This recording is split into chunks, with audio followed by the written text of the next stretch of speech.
you wanna bet that I can get you back inside your head before the summer ends, and spread a little love. Just for a little fun, I'll make you come back to me before the rise of every sun. Baby, it's meant to be. I know you got a man, but he don't understand. You're gonna be a heartbreaker. You're such a love taker. So just suck me in and you can toss me like a cigarette. 'Cause I just wanna be a bad habit, yeah.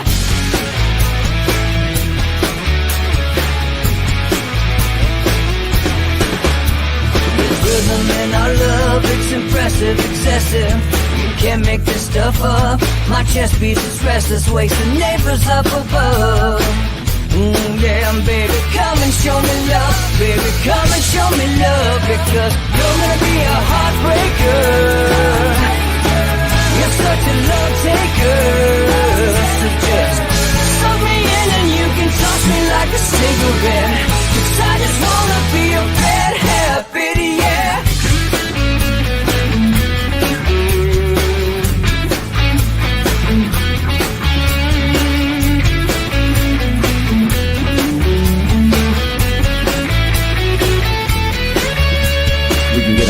Take a one-way ride, steal us away to find a place we can hide. It wouldn't take much to disappear for a night, just to give in to the need and leave it all behind. 'Cause I know that you know that I know that you want me. You told me, now show me, come blow me away. 'Cause I know that you know that I know that you want me. You told me, now show me, come blow me away. You're gonna be a heartbreaker.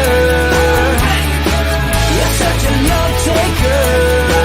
So just suck me in and you can toss me like a cigarette. 'Cause I just wanna be a bad habit, yeah. You're gonna be a heartbreaker.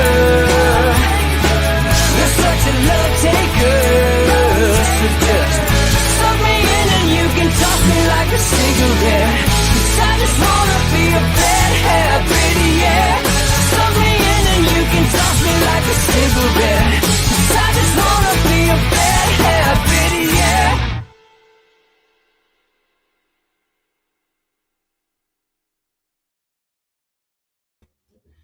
So I guess Tucker's talking about Joe Biden again, and they hate it when he does that.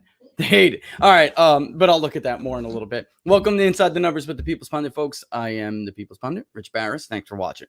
All right, so we're going to have Eric Hunley on in the second half to talk about his, pushing back against big tech censorship, which, he had a small victory, but it's not a full-on victory, and we're going to talk about why. But it does show you the power of fighting back, that people really can have a say here. How's that? All right, so we got him back on, not just us, a bunch of people, everybody who made a stink. But we're going to show you what they did, because they still play some tricks. All right. So we'll have Eric on briefly. I know he's on his break, so we won't keep him forever. But it's important to talk about that. So, and I think I'm like chuckling over here before the show begins, because I think some of you are misunderstanding what I mean by America's overrepresented minority. I'm not talking about a racial group. I'm talking about a class of people, right? A political class, a media class. And this is a particularly bad problem in the Republican Party. There are Democrats who are not represented by, of course, there are, like, for instance, look at the poll we did in Georgia. Even Democrats overwhelmingly, and in other states too, overwhelmingly support election integrity laws that we talk about and the media calls crazy. And then Democrats use when they need to save their own butts, right? But they, think there are issues like that. But for the most part, Democrats do represent their constituency at least far more than the Republican Party does. But there's this delusion, especially of course, in Washington, D.C., where the Ben Sasses and the Mitt Romneys and the Bill Cassidys and the Adam Kinzingers and down the list, the Liz Cheneys, these people are overrepresented in the country, okay? And particularly on the right. And when we look at some of these polls that are coming out, I'm looking at what they did wrong before the election, and this is why I beat them up so badly, because I knew they would start polling things like this. And of course, it matters when we're talking about what direction politicians, they all lick their finger, put it in the air to see which way the wind blows. So these polls do matter. And if somebody wasn't accurate before the election, we sure as hell shouldn't take their word for something as important as how many people support impeachment, how many people would support a third party, how many Republicans approve of the job Joe Biden is doing. For instance, this Morning Consult poll that was released yesterday, Ryan Lizza, right, puts it out. Morning Consult polls for Politica. Okay, they are a panel poll. We love online collection, as you guys know. We can reach people that we otherwise cannot reach, and the same is true of different data collection modes. You know this if you watch the show. But there is everywhere. We're seeing this with multiple vendors, which is why we do our own thing on how we verify whether or not voters are who we think we're talking to. The panel polls, the panels in general, used to be 4 years ago, polling for, Trump v. Clinton. They were a little bit too conservative, and we had to wait in certain ways to make it more favorable to Hillary Clinton. You'd never hear about that, but that is true. And if you look at the Google consumer surveys, even, which were consumer panels, which are not voter file, source panels, you would see that as well, that Trump was doing better in some of those polls than he sure as hell was doing in media polls. Now, you have some panels that just were more liberal always, like YouGov, and that is because of how they incentivize people to take polls, to take these surveys, to take time out of their day to take these surveys. Morning Consult wasn't really that bad in 16, but they got significantly worse in 18, and in 2020 they really blew the election badly. Okay. In two very important battleground states, they had badly inflated Biden leads that were outside of their sampling errors. And because they do collect large samples, they'll put out there that the political poll is plus or minus 2.5%. And it is a sampling error, not a margin of error. They can't give you a margin of error. Anybody who knows anything about statistics, they are an online poll. And in truth, most people can't. Randomization has been out the window for a long time. Most pollsters cannot accurately claim to calculate a margin of error. A sampling error is the more accurate term, and in many of these cases, they should be giving confidence intervals, not even sampling errors. But they'll do these large samples and then claim to give you a 2.4, 2.5% sampling error, and then be way outside of that sampling error, like they were, for instance, in Michigan. Like they were, for instance, badly 9 points in Wisconsin. And if you go back and look at their polls and look at what they're trying to tell you today, people think, then you can see they are overrepresenting that minority, that very vocal, high participation minority. 20% of the Republican Party does not approve of the job Joe Biden is doing. 20% of the Republican Party or more in some of these ridiculous polls did not support the impeachment of Donald J. Trump.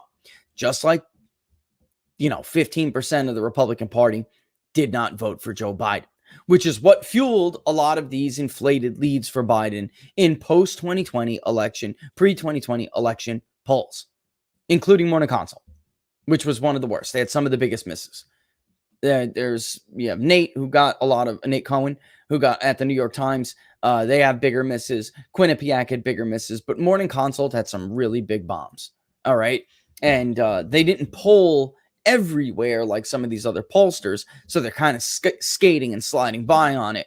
But when we had the worst pollsters of 2020, they were in fact in that list, if you remember.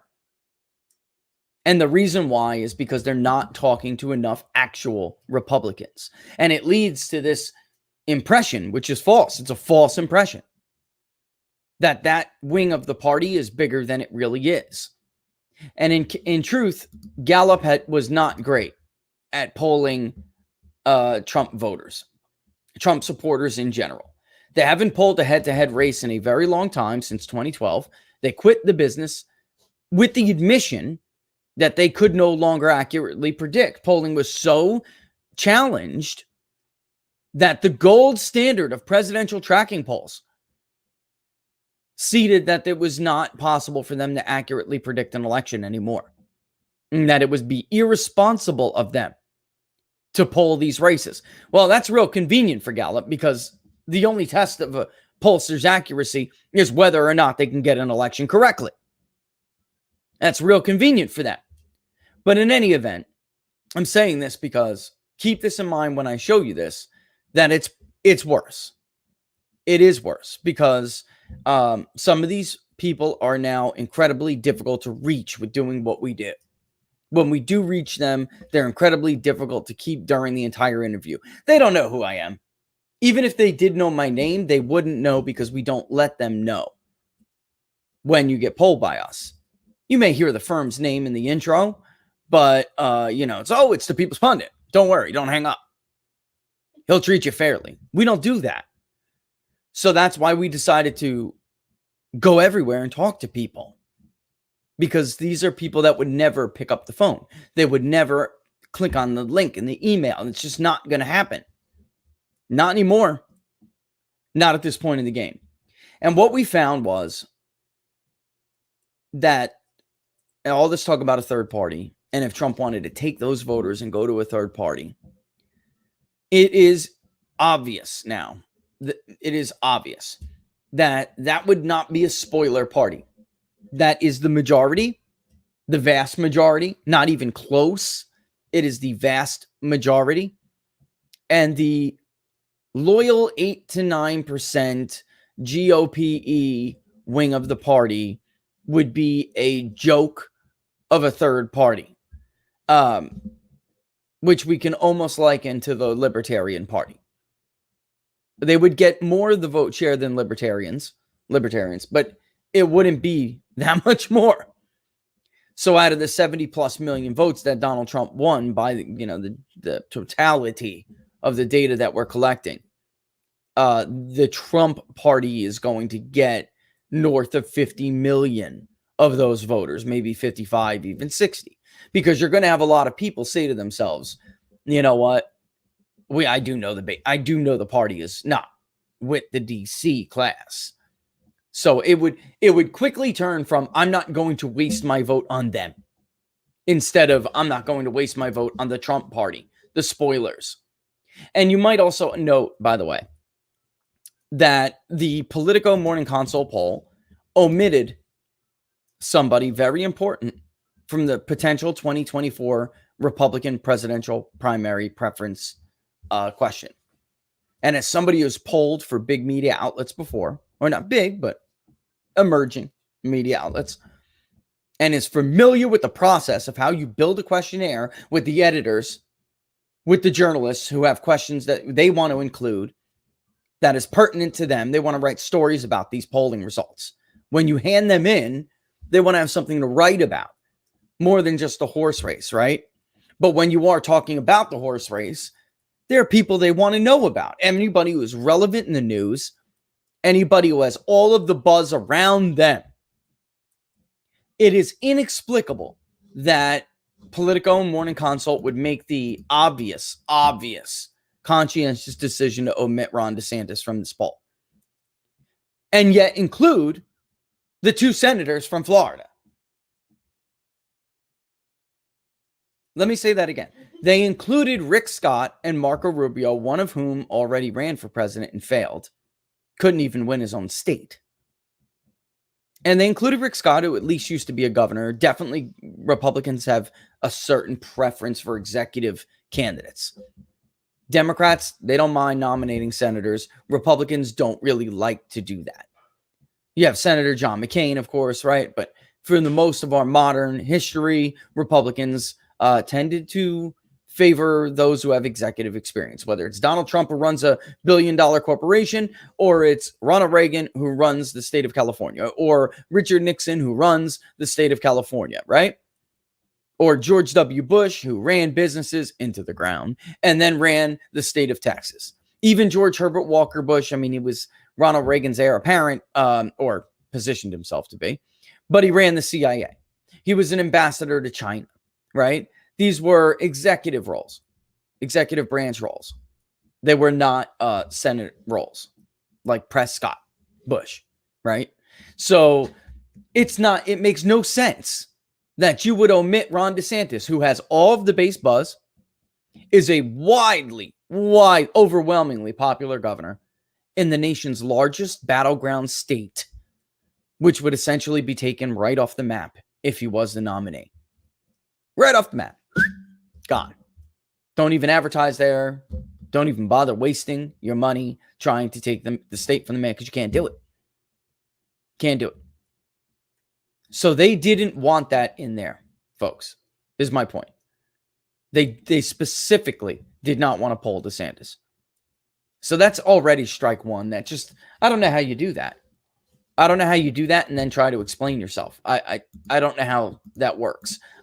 There's no chance that I would allow like Peter or CMAC, right, at EPA, right? There's no chance. I'd be like, whoa, guys. There's no way I can conduct this poll without Ron DeSantis. No way. And in any event, they're trying to give that impression. They're running with that impression. Meanwhile, out in the real country, even Gallup. This is the result from Gallup the other day. Okay. Percentage saying third major political party is needed by party ID. In your view, do the Republican and Democratic parties do an adequate job of representing the American people, or do they do such a poor job that a third party is needed? Look at this. 63%, a 23% jump since the last time the question was asked, which already during the Trump era, by the way, you can clearly see that Republicans were getting agitated and angry. They were. And that's why you see a lot of the third party voters look at the Democrats, typically higher than Republicans. Republicans have never really reached the levels that we have seen from Democrats in the past. And that's why when you see Green Party candidates and even Libertarian Party candidates, the Democratic Party will wind up bleeding votes to these people, which is why, by the way, they did everything in their power to keep Howie Hawkins off the ballot in the key battleground states this year. Everything in their power to keep Kanye West off the ballot in battleground states this year. Because a lot of times disaffected Democrats that switch over. Think Nadler, folks, or Nader, Ralph Nader. And this time, all of this momentum is in the Republican direction. And it's obvious leading up to Donald Trump, particularly right at the end of the Bush era, the Bush wing, the preference for a third party began to climb.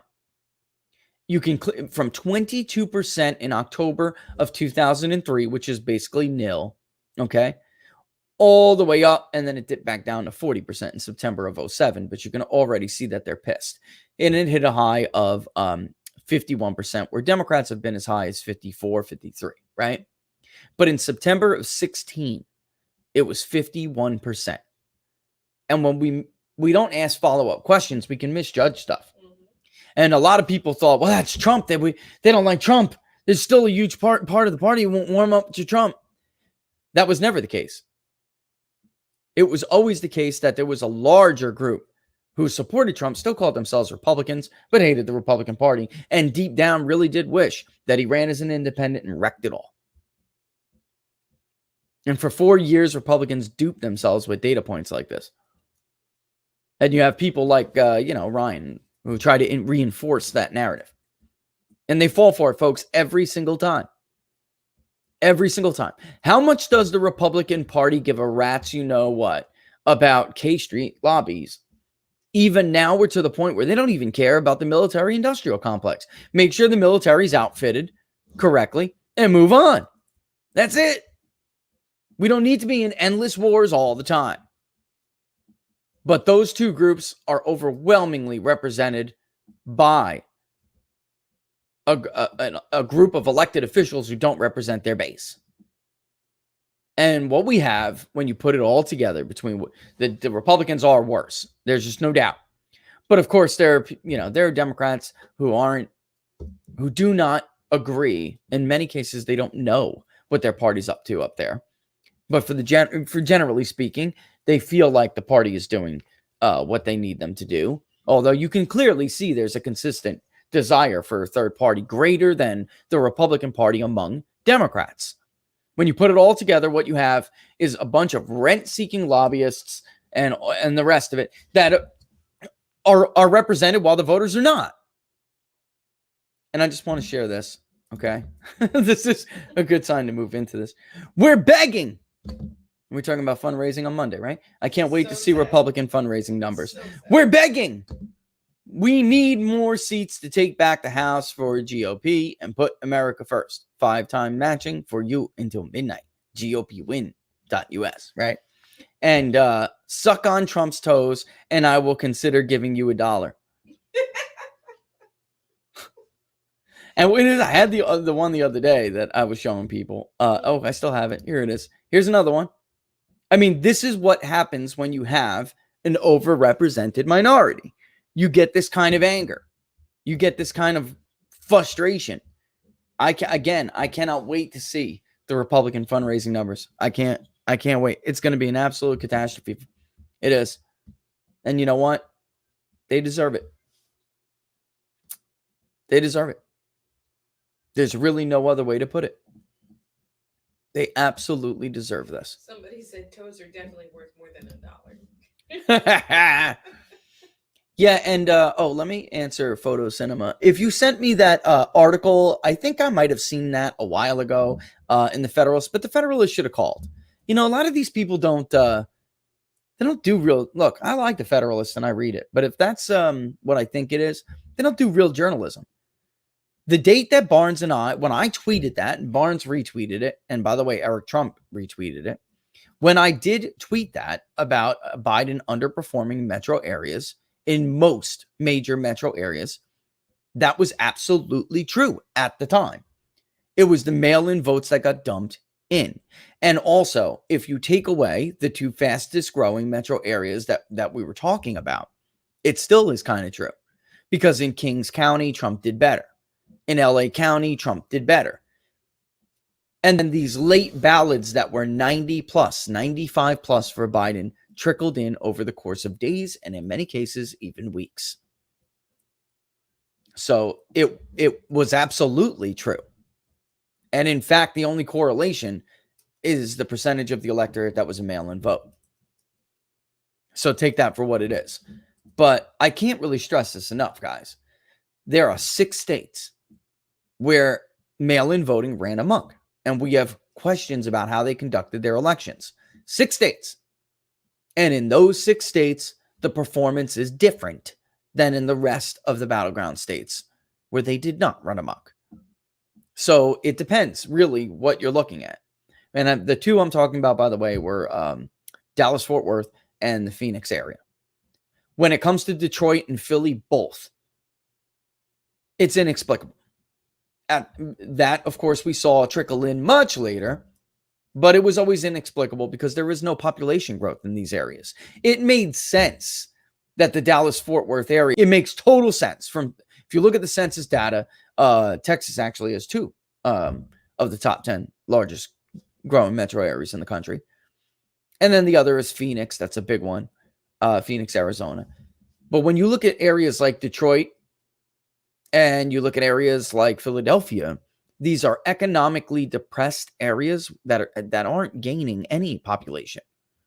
Oh, and Atlanta, by the way, the Atlanta metro area, that does make sense. I'm just not sure it justifies the population growth we see.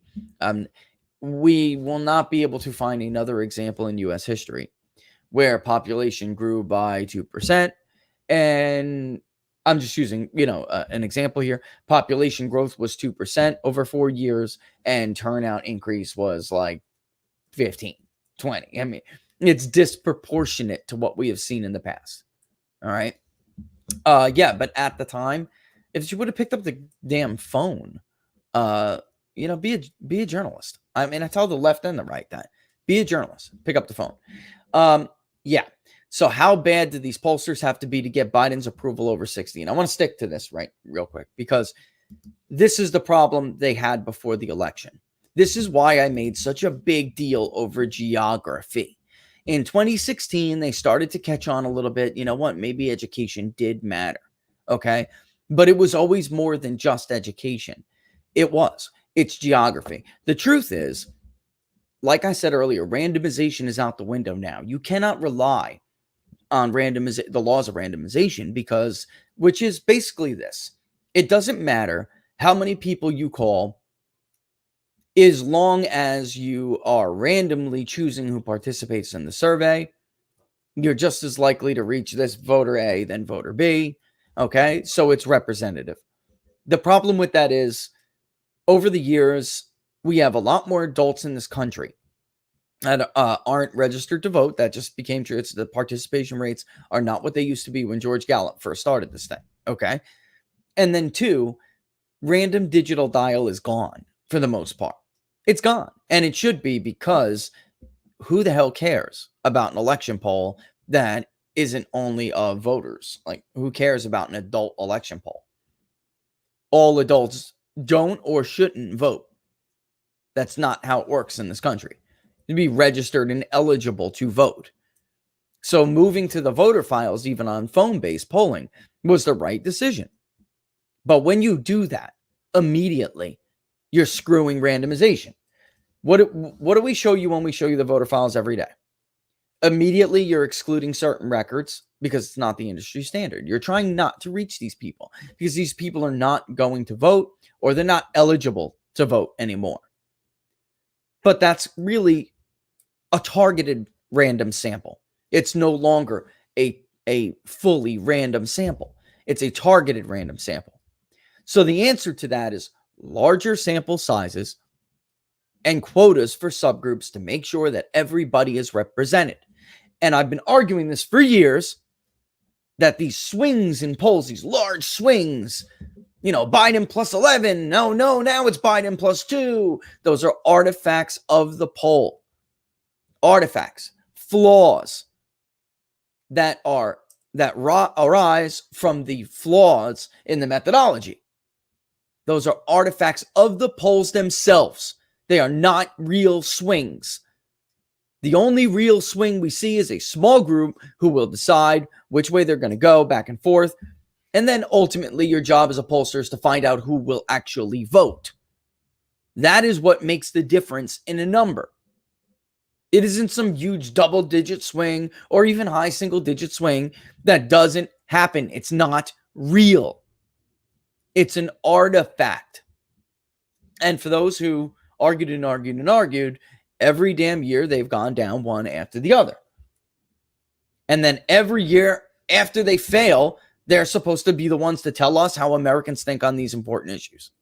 And this is what I mean by geography. To the left of your screen is Nate Cohen's poll in Florida. To the right of your screen is our polling in Florida. I remember the day I showed this, and what did I say? I don't really like it. I'm going to stay in the field a little bit longer. I don't have enough in Monroe County. I don't have enough in Southwest Florida. And in some areas, some of the way our dots plot, they're just grouped like that. So in fact, some of those from the Keys, maybe in Miami, some of those that look like they're way off into the West Coast or the Western Keys, in truth, may be Monroe County. It's just the way that they're plotted in a line. If there are a few of them, it'll either be very light or lumped into another group. But you can clearly see Nate missed the whole damn southwestern part of the state, which happens to be a very Republican part of the state. Those gray dots of independents and didn't answers, right, or don't knows, undecideds. The red is those who chose the Republican candidate, blue is those who chose the Democratic candidate. And I was telling him and everybody in the audience before the election, this is his Gillum DeSantis poll.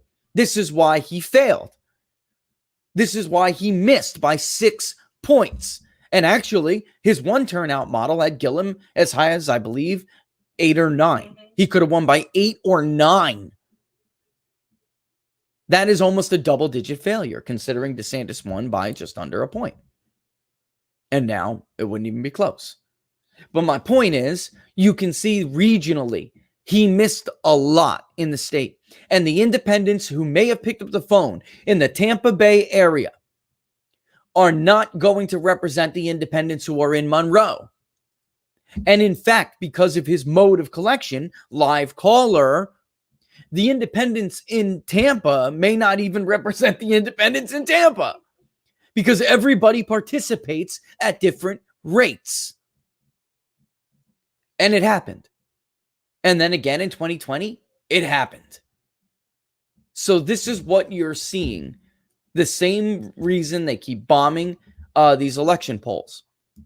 You're seeing them bomb these other issue-based polls or these literal public opinion polls.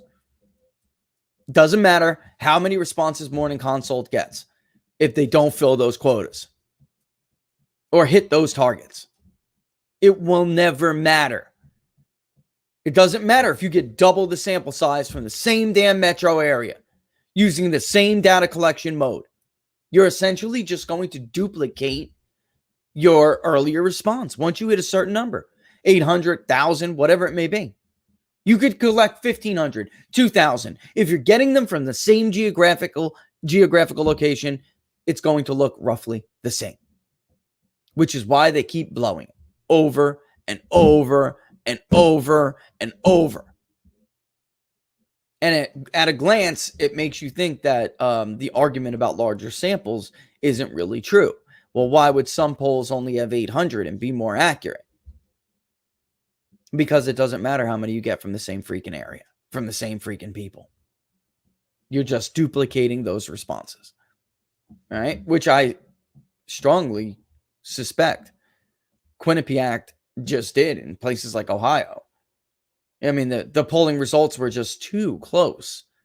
I bet they just copied and pasted, 400 rows from prior collections on an Excel spreadsheet.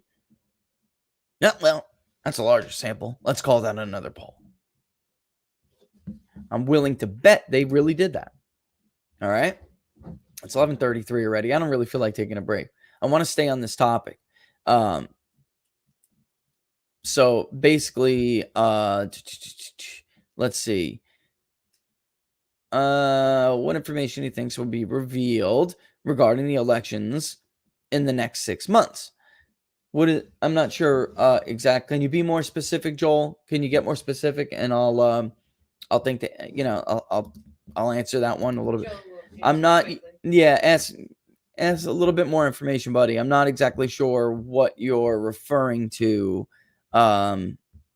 specifically. I think what we're seeing is what I expected as far as, let's just talk about candidate recruitment on the Republican side. The Republican Party basically intends to paint Joe Biden as weak on China. So they're going to steal that part of the Trump argument.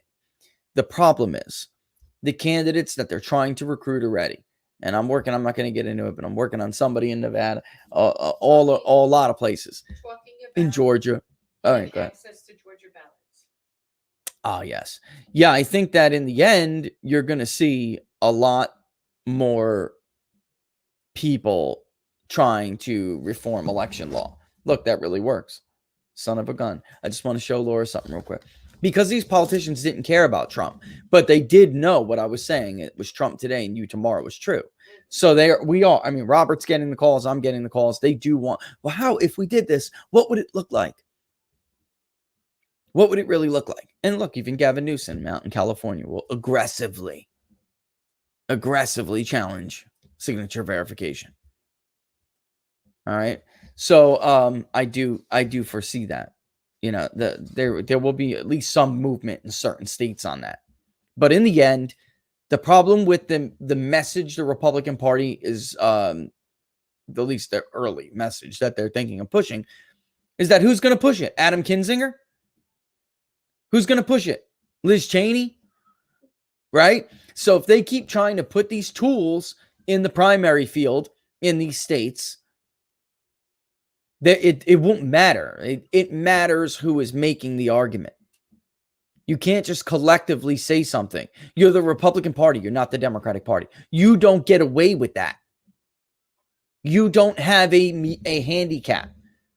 You don't have them giving you the 6-ball. How did you do that? What did you do? Oh, okay. I thought I saw something else. That's AOC in the background. No, okay. Okay. So Crappy Burger I love that. Said by paying all that money to Dominion, we would be able to see everything. Don't you think the Georgia legislature will get that info? They seem to be focusing, or the executive branch seems to be focusing mostly on the Stacey Abrams and the Warnock operations. I don't know what the legislature at this point is going to do with that. I think that will have to be a private thing that somebody like Robert and I are going to have to try to pry from their cold dead hands. They have no interest in showing you something that lends any credibility to any of the things Donald Trump was saying. Okay, so they'll want to just make the same argument but move forward. They're not going to want to look backward.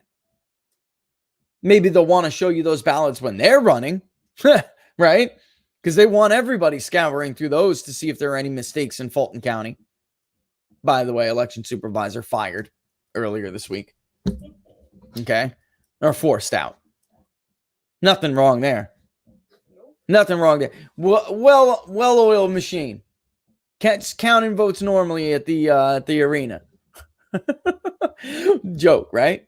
But the bottom line is they're not going to turn back the clock, not unless they're forced to do so. Which is really why I think that there's any hope to see what transpired for 2020. That'll fall on private people because they're not going to offer that up. I mean, look, the crappy burgers of the Republican Party and his right-hand men like the Gabe Starlings of the world. These people hate Donald Trump. They hate his guts. They absolutely hate his guts. And they're not going to do anything.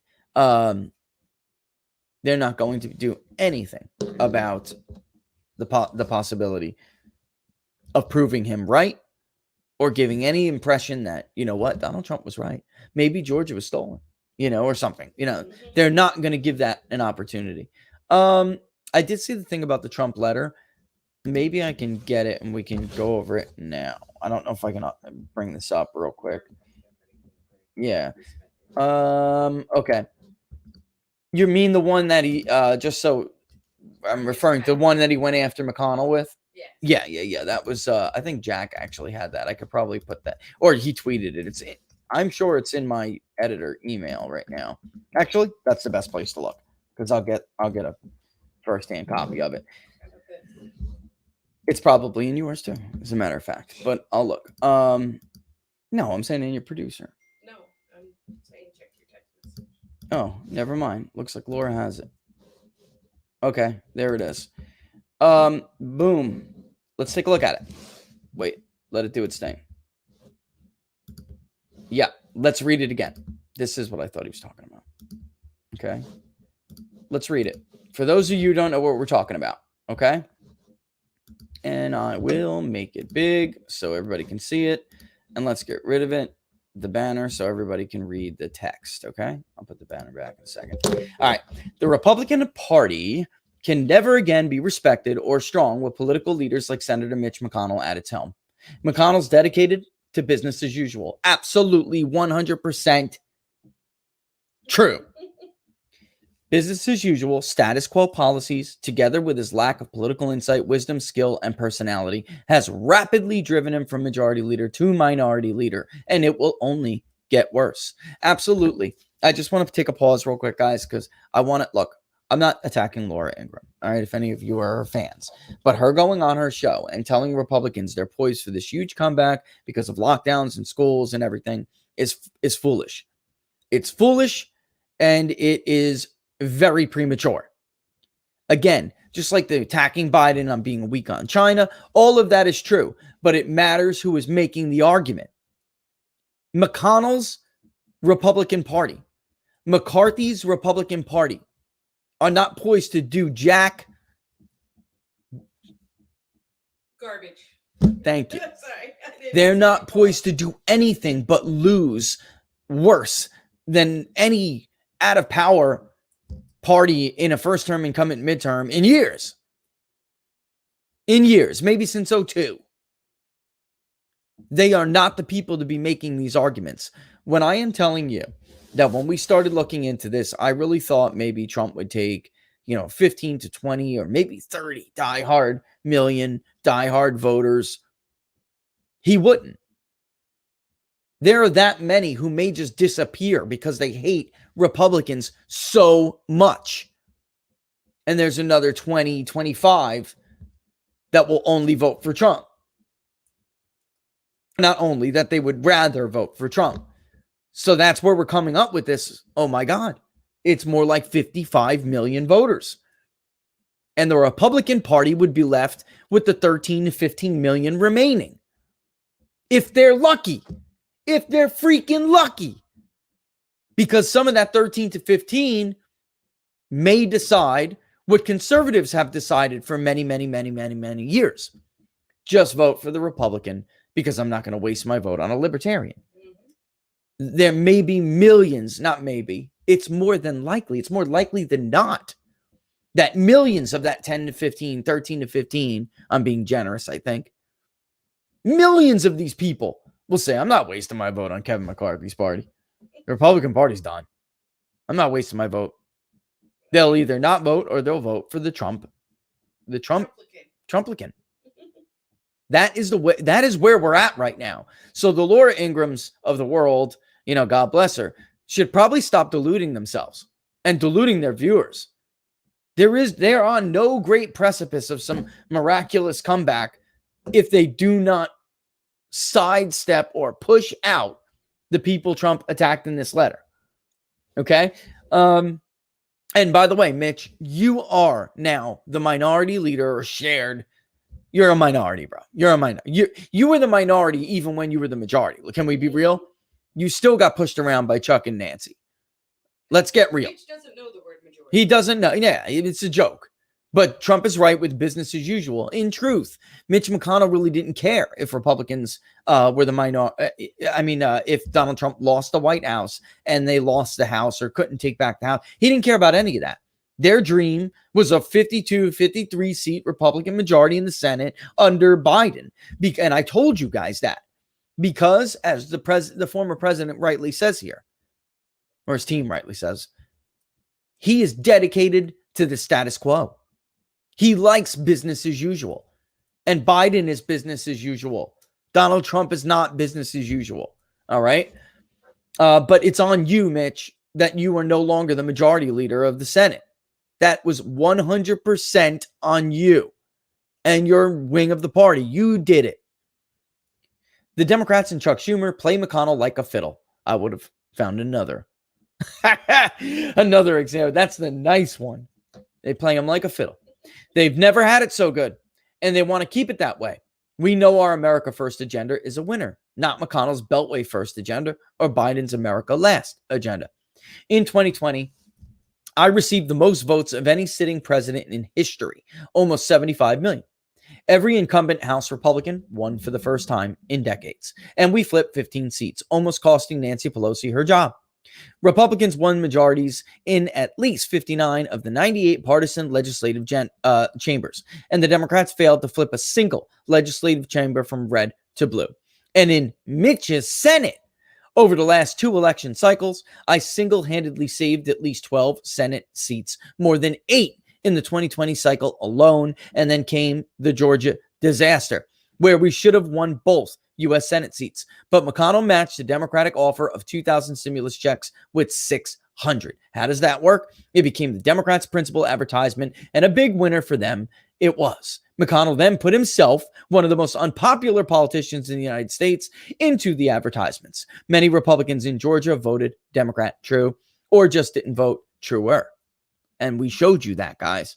We showed you that. We showed you the central part of the state. We showed you the southern coastal area. These are ancestral Democratic areas where Democrats used to once be strong when they were a working class party that will not just simply vote Republican because they're freaking told to do so. And by the way, in the one region of the state where Donald Trump visited, turnout was better. So even though that's supposed to be the more traditional Republican region of the state, north of Atlanta, you tell me how that happened. It was very clear. We showed you the polling data. We told you they were going to lose. Turnout was not, you know, it was great for a runoff on the Democratic side, but I wasn't blown away by it. Democrats didn't win those races. Republicans lost them by not representing their voters. So their voters told Perdue to go take his chicken and stick it up his butt. Mr. Agriculture. 60+% of elected statewide seats in Georgia there have some IOU to the Sonny Perdue empire.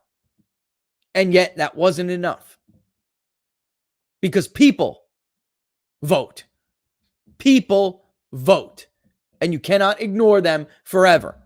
You cannot screw them over forever. And just expect that they're going to keep coming out for you day after day, election after election, time after time. Unless you totally believe that the system will always work for you. Right. And that didn't help either. That there's no doubt the Wood effect, whatever you want to call it. And I'm not solely blaming him for it, but the idea with the machines. All right. By the way, did you see Sidney Powell hired Lynn Wood to defend her against this lawsuit? Anyway, the idea that you can tell people that voting machines are rigged and it doesn't matter how you voted, they're just going to do some calculation and steal it from them is you don't have to be a political strategist to know that will depress people, and people will say, well, it's freaking rigged. My vote doesn't count. I'm staying home. What's the point? And in fact, Laura and I still hear this all the time. Not just from Georgia. We're past Georgia now. But just think about I how heard- discouraging it is. heard to this all out candidates, west. though, that Yep. Perceive this. Absolutely. Heard this all out west. Last month. Yeah, because now it's the 17th. Oh, no, earlier this month. All right. So he's right. You know, it's the bottom line.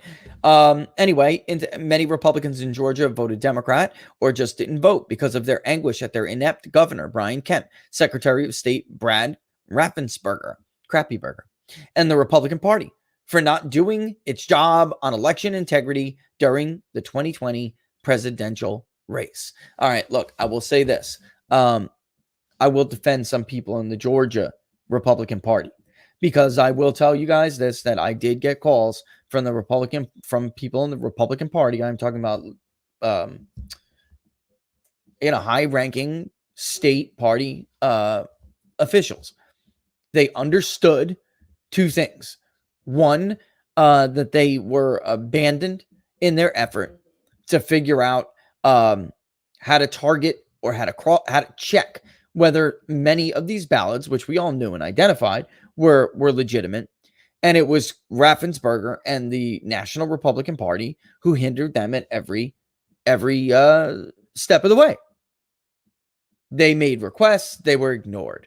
And they were really distraught, is the word, because they knew it was going to happen again in February or January 5th. Excuse me.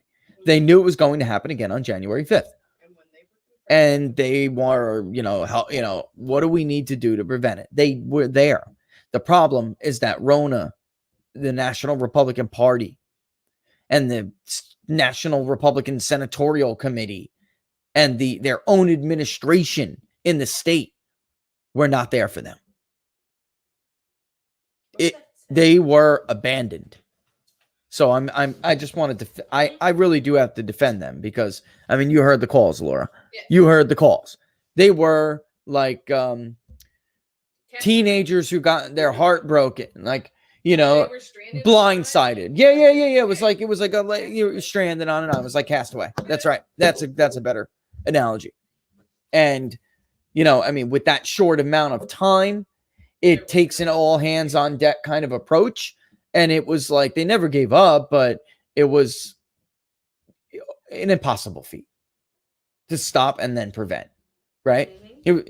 Not without the cooperation of their own government, their own party, and their own, data. The only thing Republicans had access to was some of the, what the hell is their program called? I don't even remember, but it's a database, guys, which is not even a fully developed voter file database. I mean, it's not bad. It's pretty sophisticated for a party, but it's not good enough. Data center. That's what it's called. All right. It was a complete election disaster in Georgia and certain other swing states. McConnell did nothing and will never do what needs to be done in order to secure a fair and just electoral system in the future. He doesn't have what it takes, never did, and never will. Listen, and I really do praise the hell out of the president for this letter. And, I'm reading it with, eating grin, but he should have listened to the Mark Meadows of the world when they said in 2016, these people have to go. The Paul Ryans have to go. The Mitch McConnells have to go. They had, Mark Meadows at least, they had a plan to take out Paul Ryan in the House. Mitch McConnell was a little bit harder because the caucus is different. The conference is different.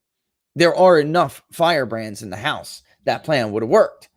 The senators are talk about, again, the American minority, completely overrepresented.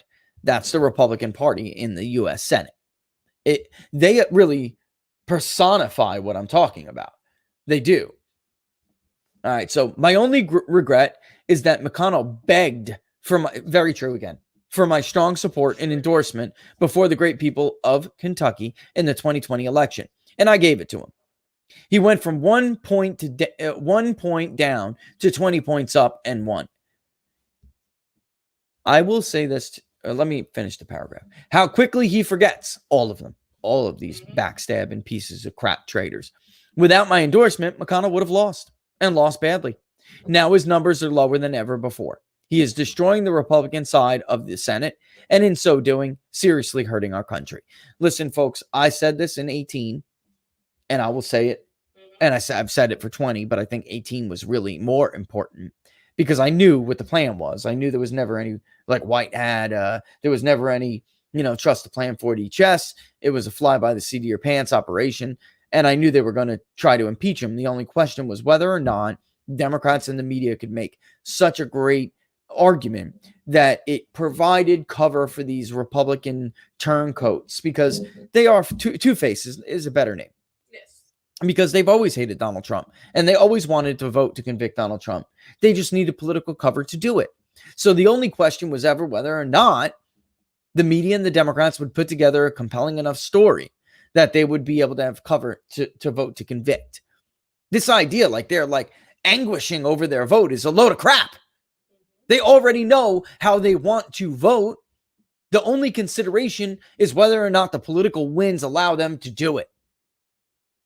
This is how much you've been lied to over the last 4 years, particularly if you're a Trump supporter. And I've said this in 18 because it mattered. Without Donald Trump, Republicans would have lost control of the U.S. Senate in 2018. Hands down, easy, without a doubt. They owed their majority in that Senate to Donald J. Trump. We watched, I don't even know what to call it, the Trump rally effect everywhere, even in races where they ended up coming up short. I watched Rick Saccone go from 8 points down on Friday. Do you remember that? I remember that. To damn near a tie against Conor Lamb Monday morning because of Donald J. Trump. Roy Moore didn't even get a rally. Donald Trump went to Western Florida, right, to be butted up against the Wiregrass, which is southeastern Alabama, and he still got a rally bump. He did this for everybody, everywhere, and saved the U.S. Senate for the Republican Party. Mitch McConnell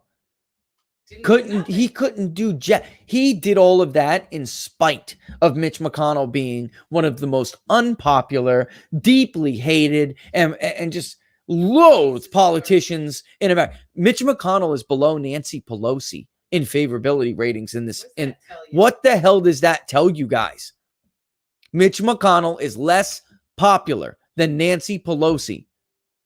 We've asked that question twice. I'm done asking. I'm not going to continue to ask it because I know what the answer is. Trump is right. They are wrong. That is why McSally was 7 points behind Donald Trump.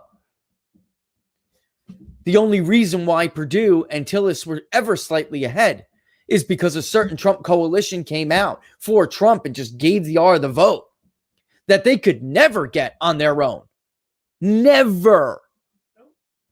would have been dead in the water right there. And that's why I said the other day when I got the phone call asking me what I thought about Lara in North Carolina. I see the handwriting on the wall in North Carolina. I see the handwriting on the wall. Tom Tillis was dead without Donald Trump. Cal Cunningham would be the U.S. Senator from North Carolina right now, even with that scandal. That's how much people hate this party. If you look at the math, it doesn't exist without that Trump working class vote. That is what held the state of North Carolina for Donald Trump. The triangle is getting too big and too liberal. Period. No longer can you keep weighing like 35%. That's not going to happen anymore. Get ready for the high 20s. You need to run up the vote in the South and in the West the way Donald Trump did, while still holding affluent Republicans like Carteret County. There's only one person I know who could do that because I've seen her in action. As long as she touts her father-in-law's message, as long as she believes everything she's been saying for 4 years. If she, she was a rock star, Laura. We saw her in Tampa. We saw her she's a rock star. She is, yes, she's beautiful. When she's up on stage, she can do like a big rally venue. And then when she gets down, she starts knuckling it with everybody. She's the only one who can pull that kind of vote. Tom Tillis is not, without a Trump on the ticket. And I'm not meaning the name. I'm saying without a Trump, these people are done. Tom Tillis will go the way of David Perdue and Kelly Loeffler and McSally, who lost that group of independent, non-college whites. 30 points Trump killed Biden with among that group. 30 points. And McSally split that vote with Kelly. Split it. And another key finding that we hammered for weeks before the election, right? For weeks. Meanwhile, internal Republican polls, I kid you not. They were giving me internals from the Republican state party, from her campaign. The Republican polls showed that McSally was doing better than Donald Trump in Arizona. I freaking kid you not. Anyway, back to it. Likewise, McConnell has no credibility on China because of his family's substantial Chinese business holdings. He does nothing on this tremendous economic and military threat.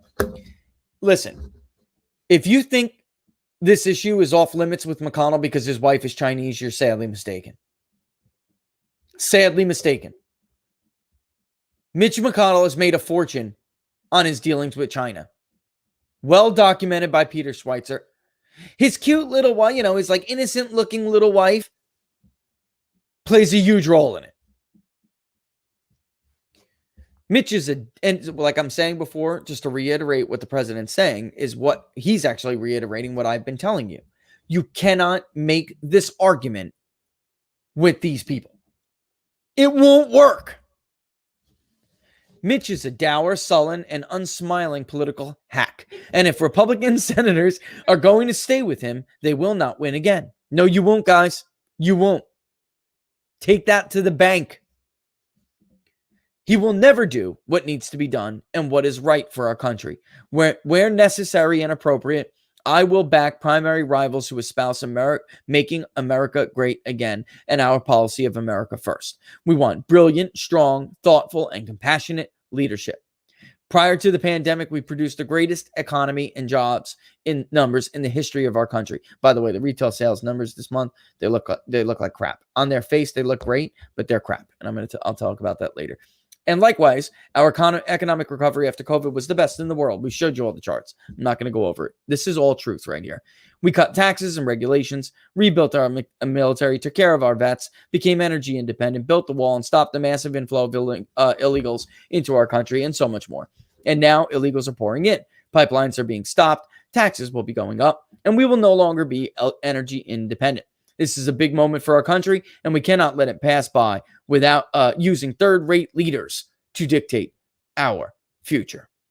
All right, listen, real quick, we got Eric Hunley coming up at top of the hour here. Listen, Mr. President, just on that second to last paragraph, third to last paragraph, I could use your help on a few of those brilliant, talented people who just need a little bit of a shove. I'm saying a phone call by you would be a hell of a shove, Mr. President. All right. So Call us. shout out. We'll tell All you right. who to talk to. Because I'm tired of staying on the sidelines, guys. I'll be honest with you. I'm over it. I'm sick of watching, the Paul Youngs of the world go down by 2 or 3 points when I told you Mike Dittmer was the way to go. I am tired of watching, like the Adam Putnams almost take it from the Ron DeSantis's. Adam Putnam would have lost. He would have lost the governorship in Florida. All right. I want to get to Eric real quick because I know that he's on a time schedule, right? Yes. Okay. Let's bring in Eric. Let's kick this out of here for now. I want to come back to it, though, because we are going to talk about it. All right, listen, I want to bring in Eric Hunley, okay? He is the host of Unstructured. You've seen me on his show before. I'm sure you've watched it. I've told you to watch it. Eric, as you guys know, was removed. His YouTube account was removed, and that we do have him back up after all of the pushback from you guys, all of the pushback from everybody who helped with this, and he's back. But he's not back totally. So Eric, thanks for joining us. And why don't you give everybody the rundown on, I know how much time you got with us, Eric? I know you got your I could do an hour or so. You can? Okay, that's fantastic. All right, tell us. Well, then good. Start from the jump here on what happened, and then Laura did put up some graphics that we could show people when you're done about cool. the kind of crap, the games they play, because we saw this too. It's like a playbook, Eric. It's like a playbook. Well, I'm in a certain kind of hell. By the way, is my sound okay? Because fantastic. All right, I had to get a Yeti. It's to the shame of all the podcasting roots I have, but I literally my Rodecaster Pro got fried by electricity or something today. So to compound with everything, I've got this hilarious. BS mic. That's hilarious. Well, So. Yeah, it sounds great though. I mean, it sounds just fine. I mean, you'd be surprised Cool, what we hear, cool. But yeah, do you, brother? Tell us, what happened, and then tell us the latest. Take us from the jump. Okay, a lot of this is speculation and conjecture because YouTube's a black box. If you haven't picked up on that yet, essentially Sunday morning I was doing an interview with Oriel Oyayan. I have trouble saying it. He's from Israel. He's got a tough name. He is the CEO of Zengo, and they are a crypto wallet. And we were doing the interview, and about 45 minutes into it, I got a text from David Freiheit, also known as Viva Fry. And he is saying, dude, did they kill your stream? Yep. And he had a screenshot saying that this video has been removed for violating YouTube community guidelines. So I was kind of confused by it. I didn't know. I was like, okay, well, whatever. So I just talked for another minute. I was like to the CEO saying, well, there's no point going any further. If YouTube hates this for some reason, I'll upload it to Rumble. Hey, Rumble, I hope everybo's watching this now, blah, blah, blah. Signed off. Right. And then I got texts coming in from other friends. And they were saying, dude, did your channel get removed? Because some of my friends are members. And essentially, they got a email from Google saying, your membership is done. This channel has been removed. And I was still talking to the CEO at that point. You know, you cut off and you're talking a little bit afterward. And I was like, what? I got to go. And I'm texting back and forth with Viva and just completely befuddled. And my channel was gone. It was not like no suspension, no anything. I mean, quite literally vanished from the internet completely. I could not log in. I couldn't go to YouTube Studio. I couldn't go to chat to say, hey, what? No suspension or anything like that. It was quite It's a horrible gone. feeling too. I mean, just so people know, you put a lot of time and effort into this channel, Eric. Your show is a great show. Yeah. I mean, you have thinking guests on, and it's a lot of work. And to have that yanked away from you like that is a horrible feeling, just so everybody understands. It's horrible. Oh, yeah. I shed a lot of tears on Sunday. I'm not going to be too proud to say. But, That's hard work down the drain. There's nothing, no shame in it. I mean, my reaction was anger. I was pissed. I mean, I would like you. I was sitting around. I mean, when it happened to me, I was sitting around, was watching TV with my children. I didn't even post anything that day, or maybe earlier in the day, but certainly nothing controversial. And that's what, I think that's what I wanted to ask you to next is, what do you think it was? Because I have my thoughts. But what do you think it was? Because I do. I think generally anyone who promotes thinking and self, in any kind of, think for yourself, theme, that's a problem. Here's the hard thing. It's a black box. Yeah. So it's pure speculation. People were thinking it was the cryptocurrency interview because there's problems with crypto and YouTube. And a lot of scams out there and stuff. And there was a Bitcoin giveaway going on with the episode. So I was like, okay, sure. Maybe that was it. Then remove the video. Why is my whole channel gone?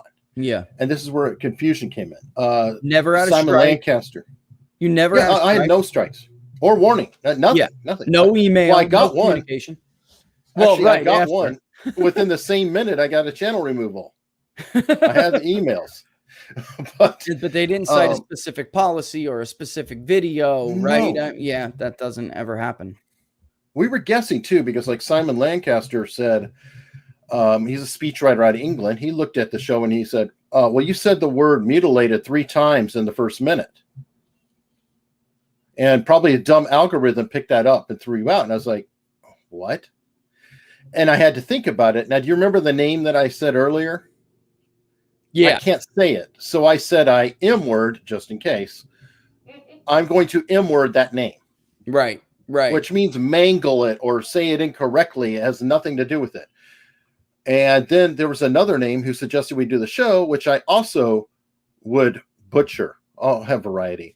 And so I wound up saying it 3 times. And he thought that, well, maybe the violence trigger got picked up. But even that didn't make sense. So honestly, I'm going around in the dark saying, what do I do? What do I do?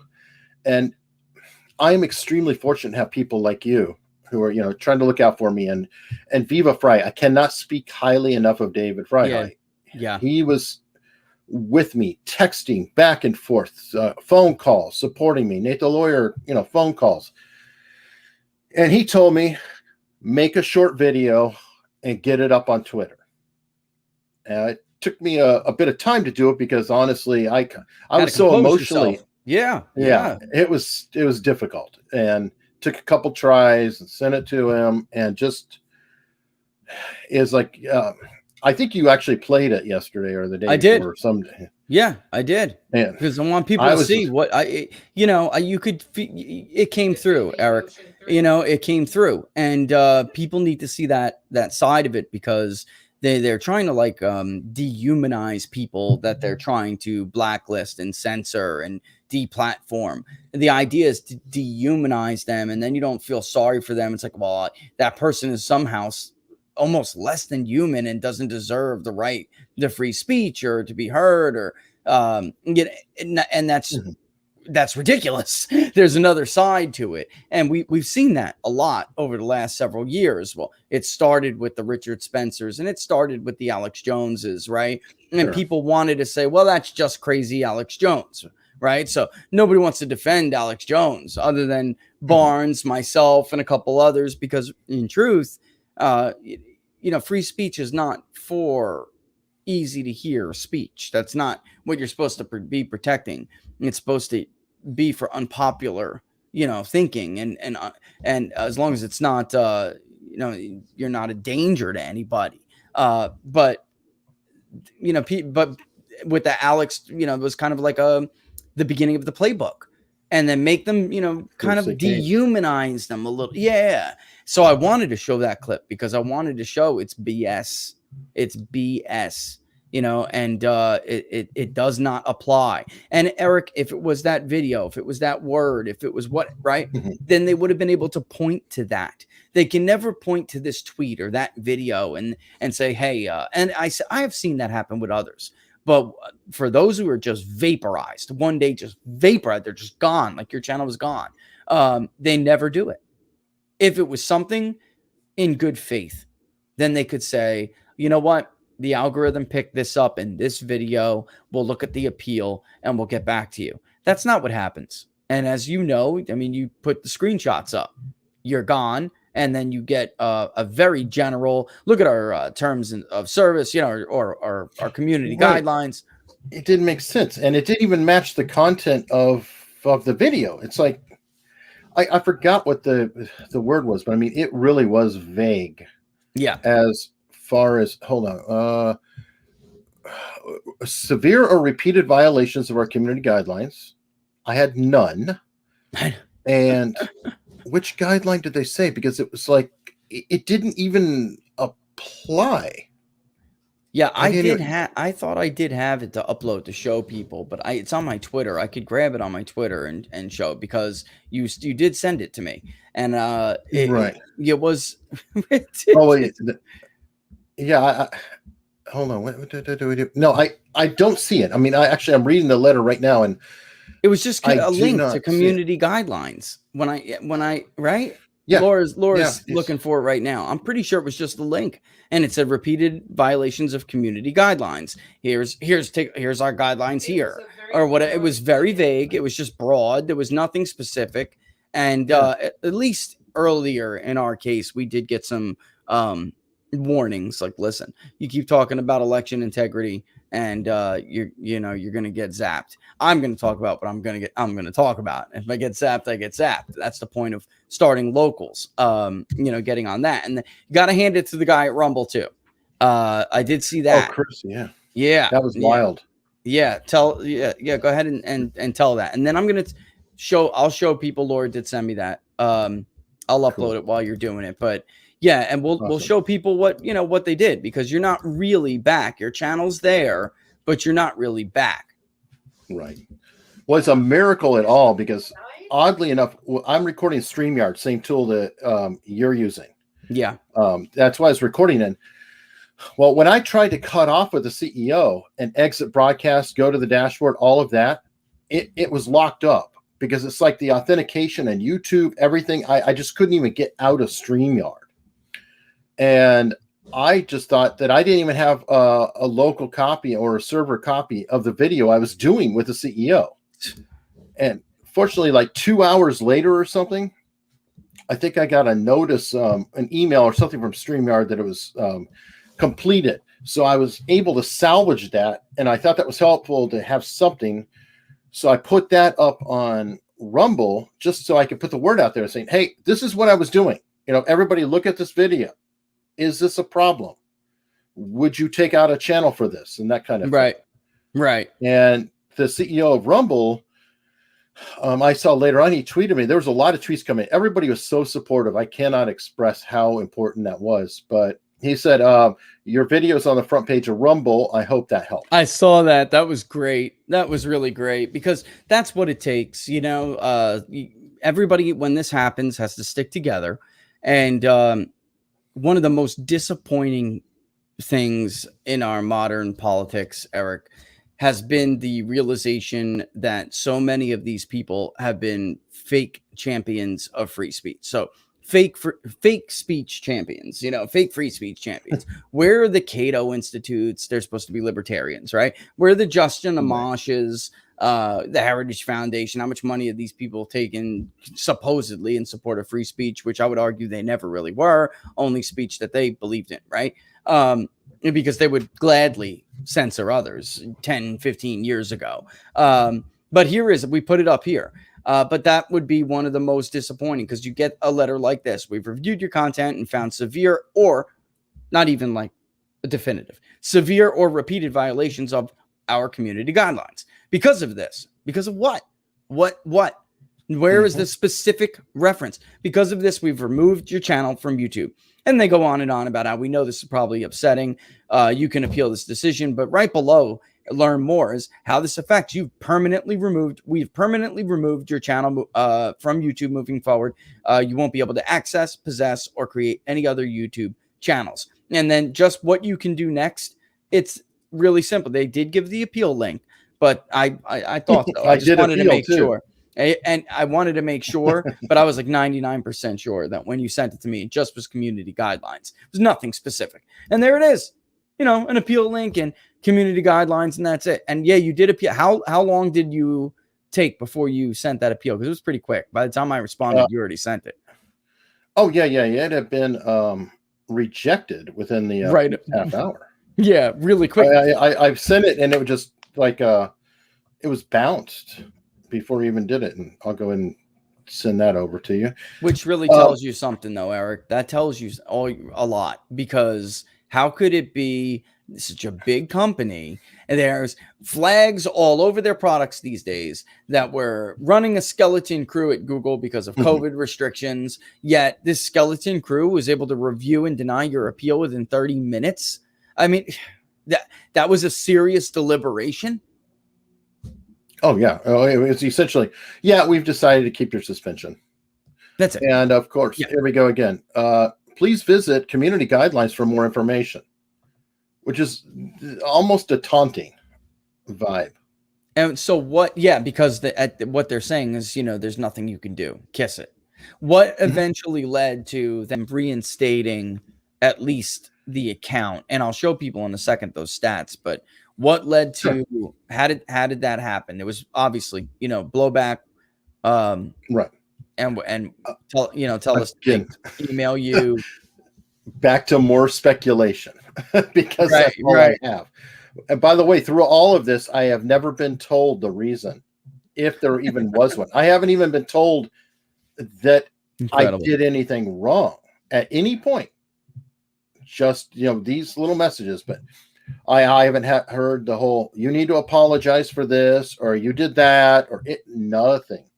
But essentially, I don't know. It was a combination. I think that the tweet video helped. That did get a lot of traction. People like you were kind enough to retweet it and share it. And obviously, Viva Fry and many other people. And it's not just the big names, but I really do think, and I hope everybody understands that people with 5 followers or 10 followers or anything else, these are real people. Yep. And it was tweeted and retweeted hundreds and hundreds and hundreds of times from people.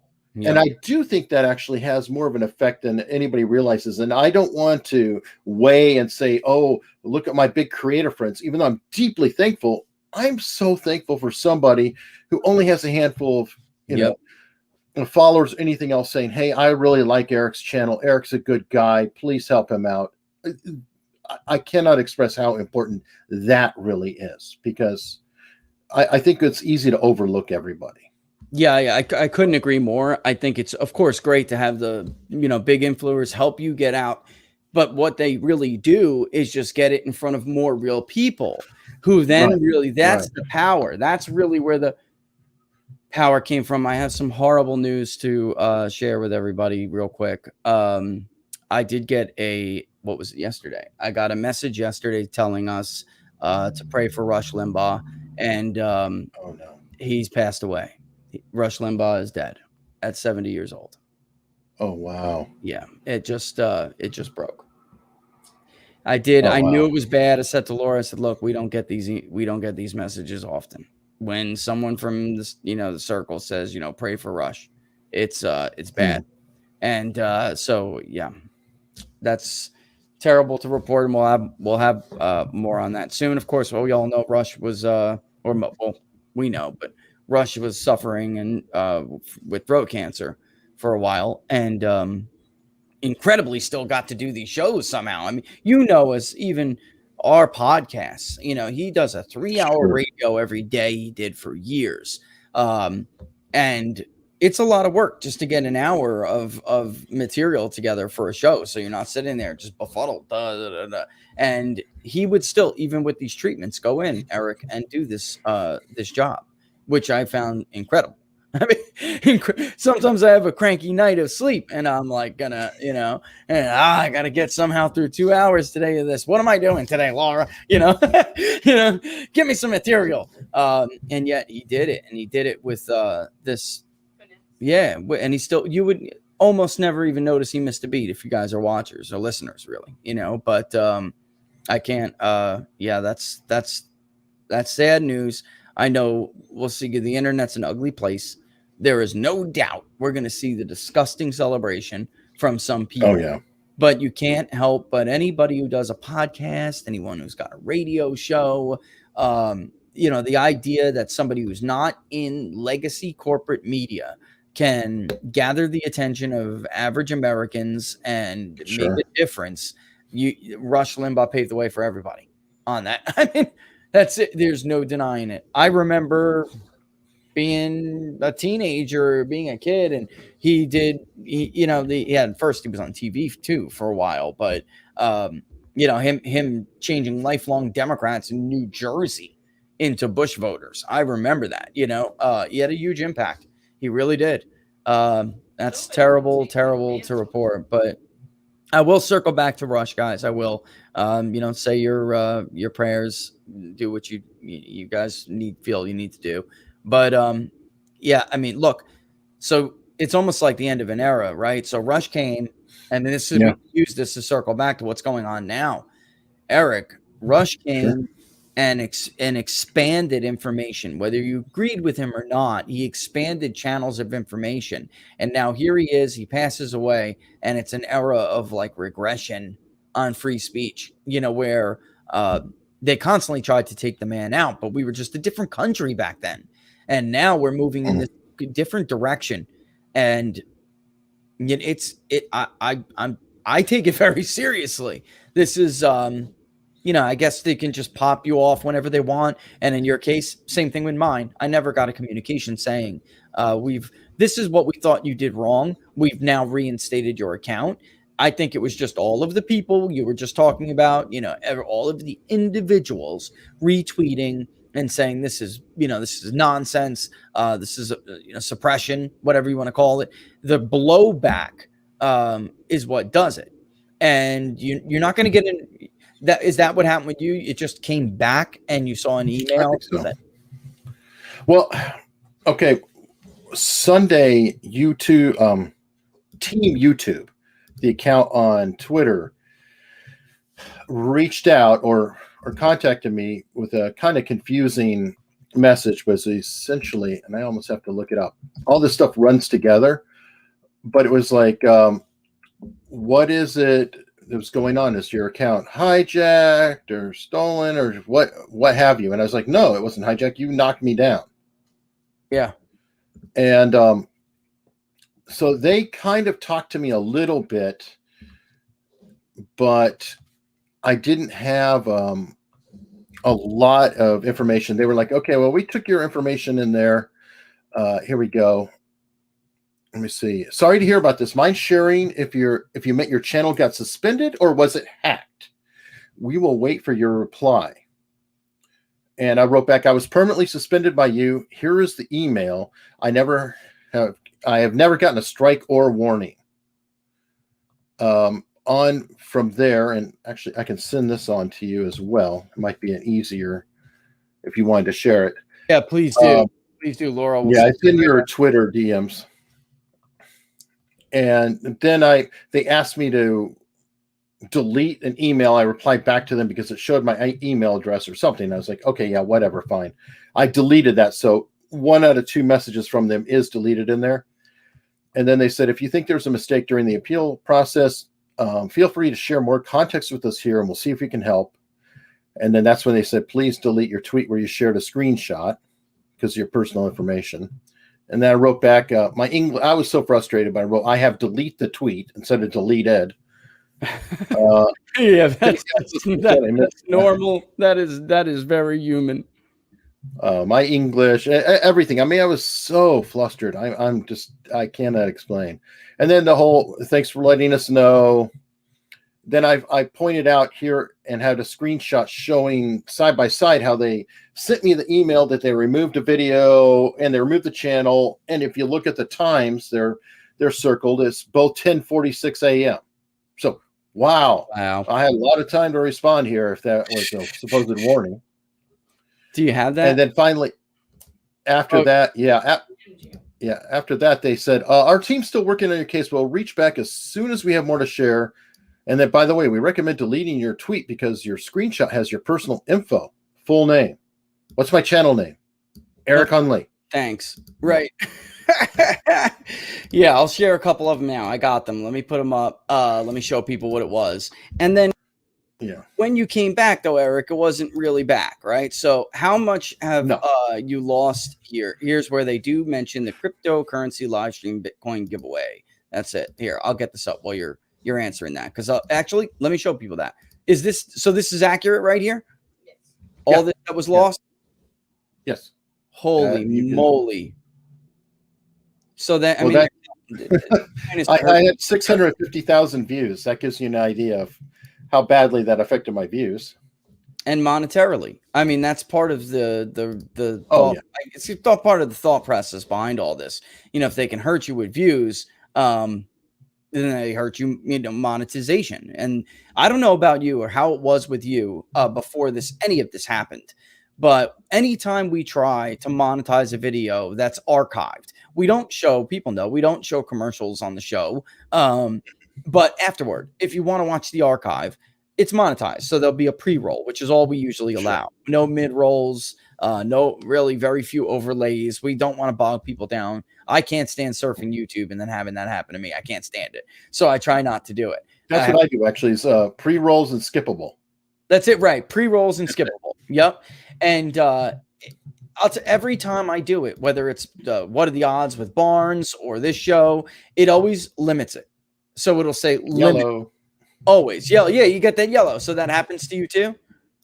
Well, if you're on, if Barnes is on, if Viva Fry is on, every time it's almost like a running joke. And then I have to go, I put in the appeal and then the appeal gets overturned. I literally had that just the Friday before. Yeah, see, and I was wondering when this happened. I said to Laura, I was like, I can't help but it's like the cast you have on, right? So certain people, they automatically see that name, Barnes, right? So you're shot. Because I will say this, it didn't happen to Inside the Numbers right away, but it happened to What Are the Odds right off the jump.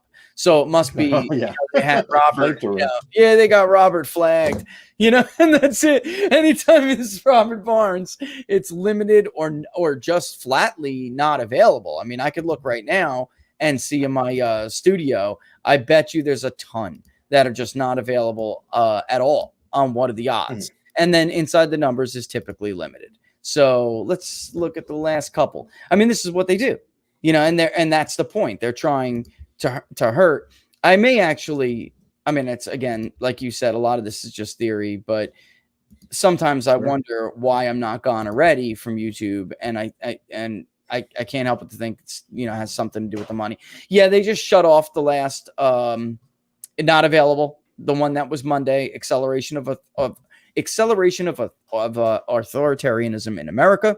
That was the last What Are the Odds? That's not eligible. And the last two before that are limited. Actually, all of the What Are the Odds are limited. And then some of Inside the Numbers is on, some is limited. I'm going to hit one more right now. And people, you save it, and then it says on, and then it refreshes and either goes to limited or not eligible. So it's an automatic thing, man. It's an automatic thing. It's not something that, they're really deliberating over. Yep, there it is. Limited, add suitability. Right off the bat, I just tried to turn one on.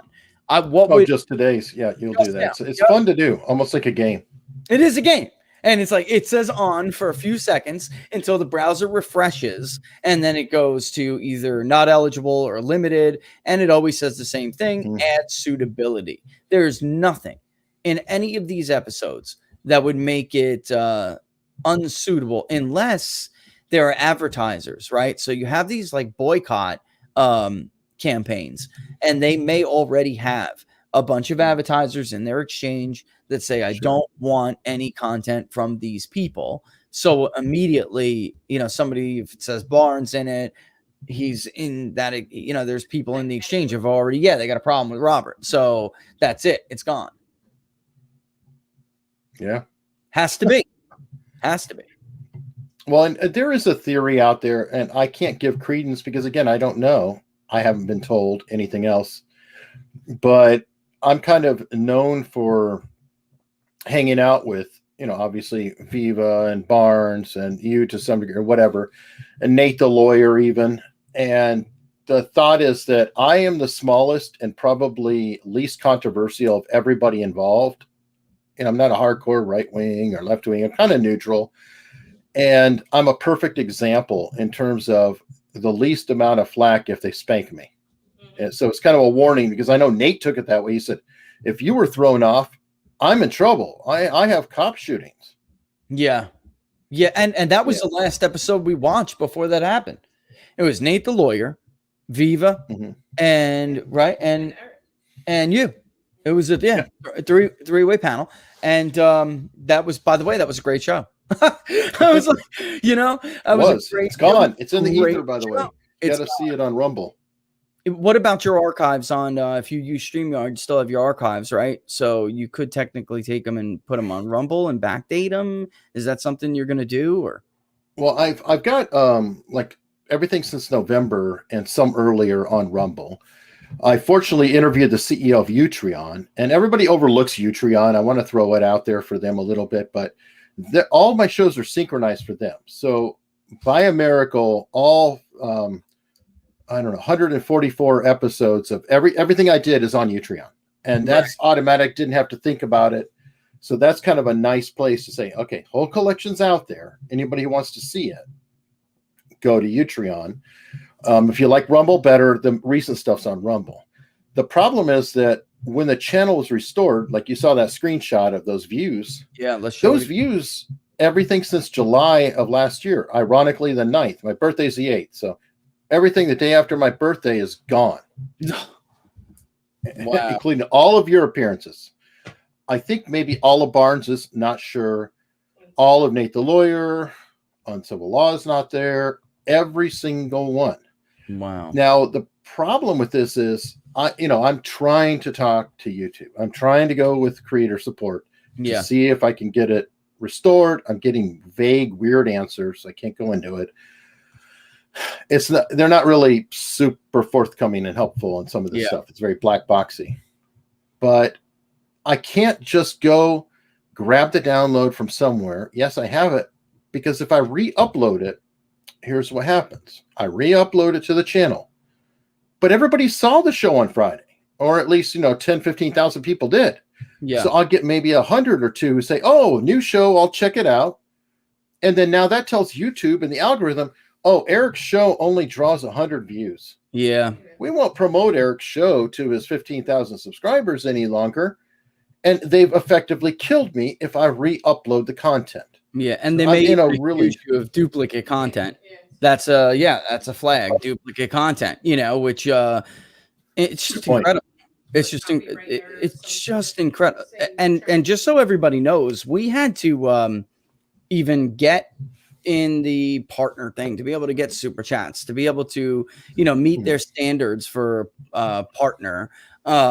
We had to delete things that were original documentary reporting, Eric. I mean, ridiculous. I was saying the only time we ever did have a problem with YouTube was years ago. It was back still when Barack Obama was president and ISIS was running rampant. And the narrative at the time was that ISIS was basically not, they weren't that bad. That was the idea. They're not that bad. And they were annoyed about a cartoon. Yeah, that's right. You remember that? Right. And we had gotten cell phone footage of them destroying old artifacts like the cradle of civilization, Nimrud, right? And we were telling people, no, this is something else. This is footage. Here it is right here. Witness it. You're never going Yeah, you're never going to get this history back. It's gone forever because they were just smashing it with mallets and, you know, tipping them over or whatever.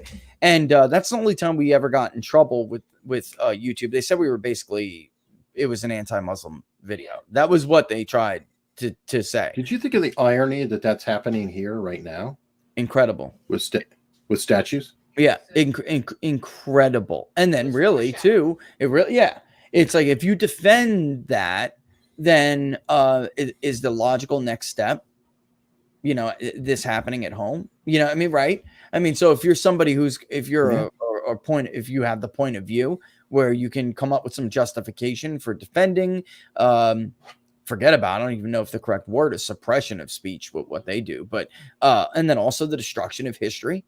You know, so if you're in the mindset where you're defending it, then of course you would subscribe to it at home.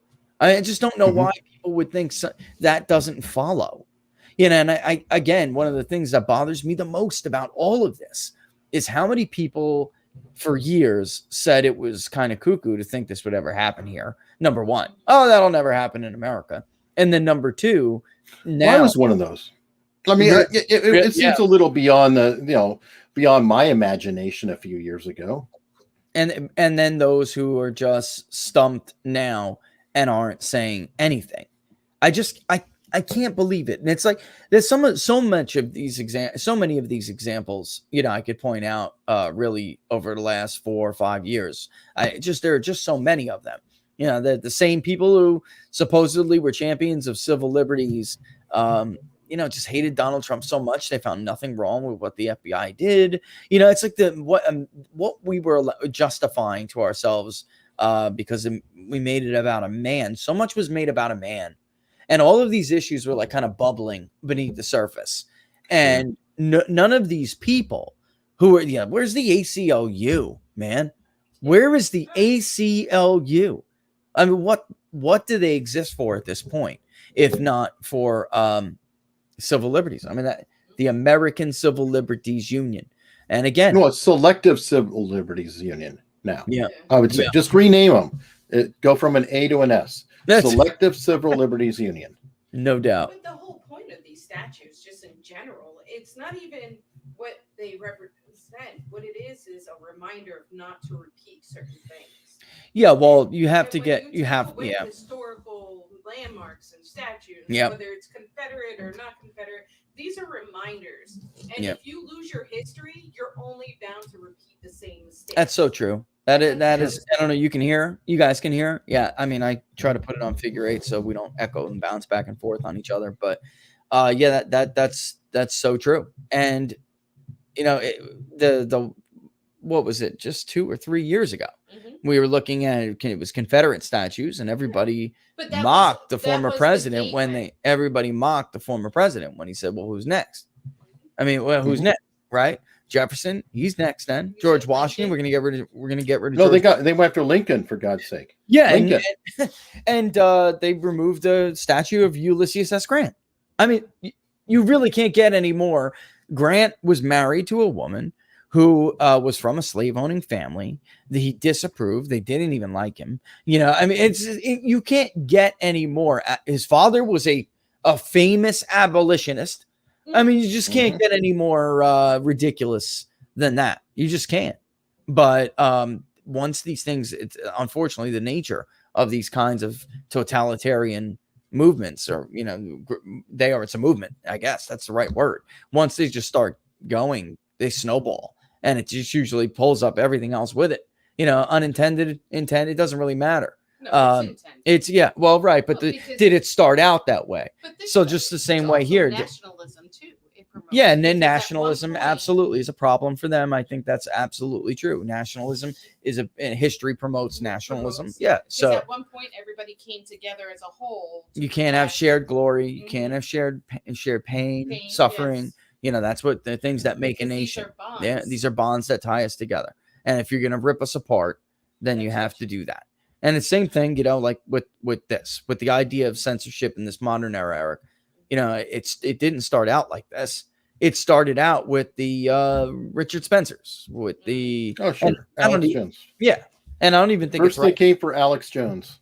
I kept when the whole Parlor thing went down. Ironically, it's weird coming back the same day as Parlor. I know. And then to have Rush the next day, it's very weird being caught up in this historical timeline, I guess.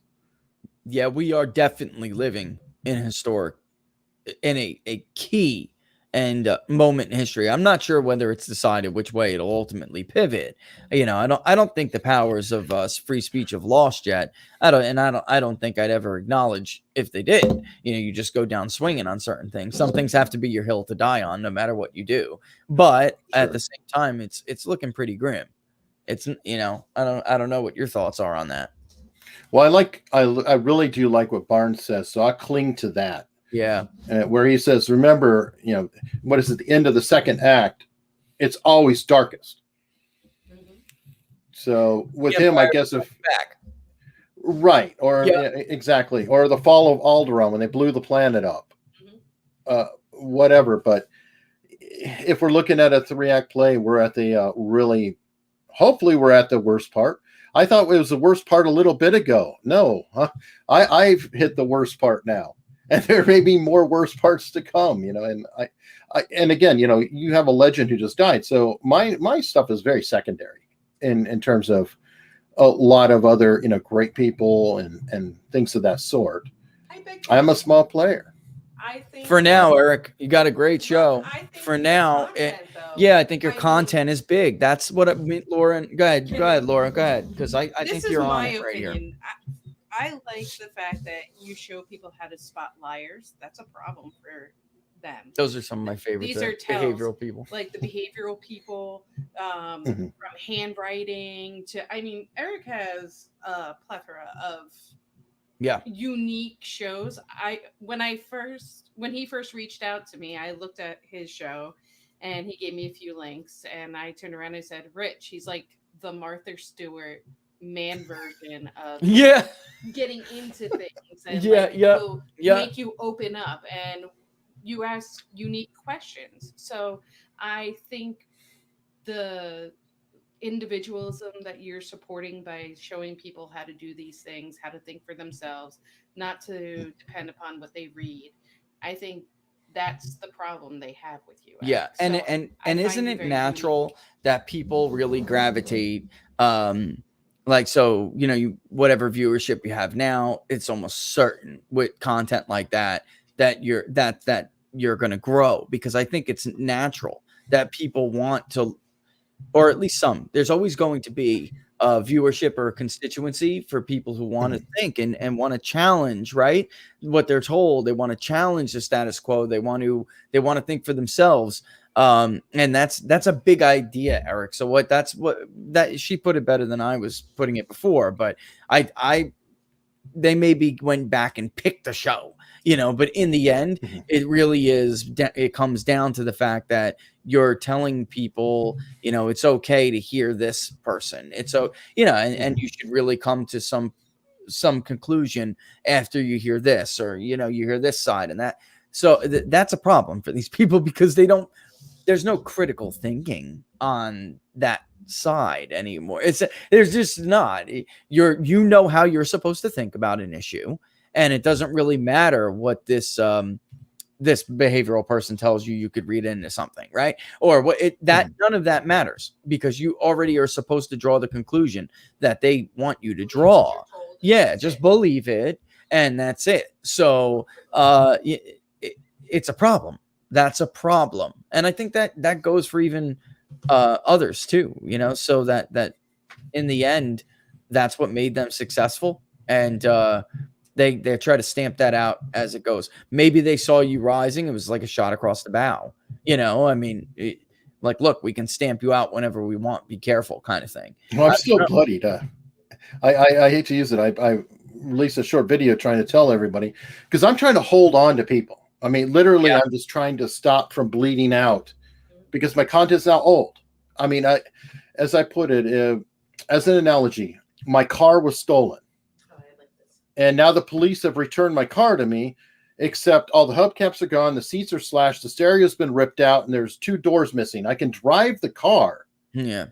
But it ain't the same thing it was. And it's hard. And I'm desperately trying, and like right now, you're helping me a lot to say to people, please hang in there. I'm trying to create new content. I'm trying to create great stuff again to help bring you in. And I'm trapped with that content problem of all this major content that I have that kind of is my resume and proving it's like my work experience. My last 4 jobs are gone now or erased. So it's I'm in a precarious spot.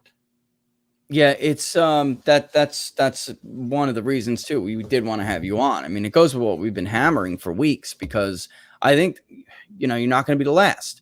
And if people don't realize that when this happens, it puts everything is disheveled, and it really puts you at risk.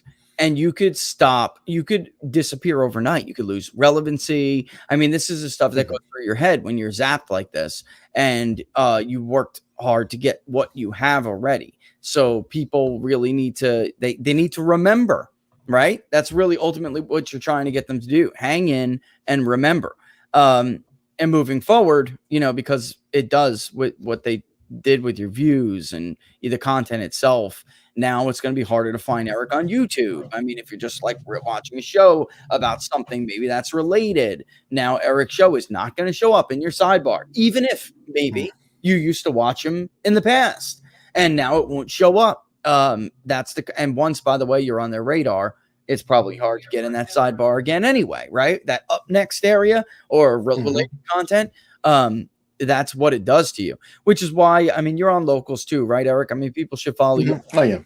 Yeah. And which was weird. I had to go back, and I thought I could have swore until you told me. Well, you're following me as a person, but not the channel. Okay. Unstructured.locals.com. Yeah, I've got with their support and finally figured out that that's what was going on. Is you're following, and I don't know how to get it changed to my name.locals.com. So it's just unstructured.locals.com. Okay. All right. We'll fix that. You guys all heard that. Unstructured.locals.com. I'm waiting for their streaming service, Eric, because that would be a huge help. Yeah, I'm going to be streaming to, hopefully, tomorrow, simulcast to YouTube and Twitch. I know Twitch is Amazon. Again, this is the frustrating thing is I've heard from everybody, time to get off YouTube. And where do I go? Right. Yes, I love Rumble. Rumble's awesome.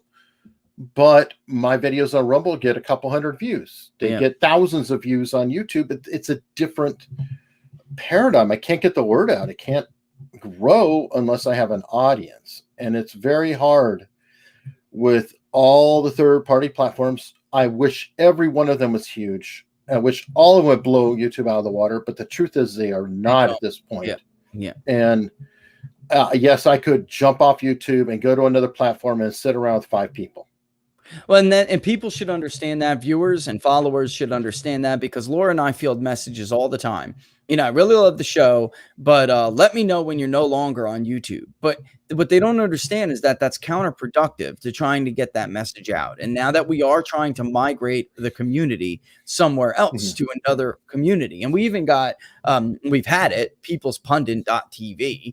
Obviously, in the end, that's the goal. But it still has to be streamed out independently to these other sources. And we're moving. I have no proof of this, but there seems to be a pattern here. You use StreamYard. We started on StreamYard. We're moving to Wirecast finally. And for those of you who, because this has been a forever transition for us, we really are. Like the Stream Deck's coming.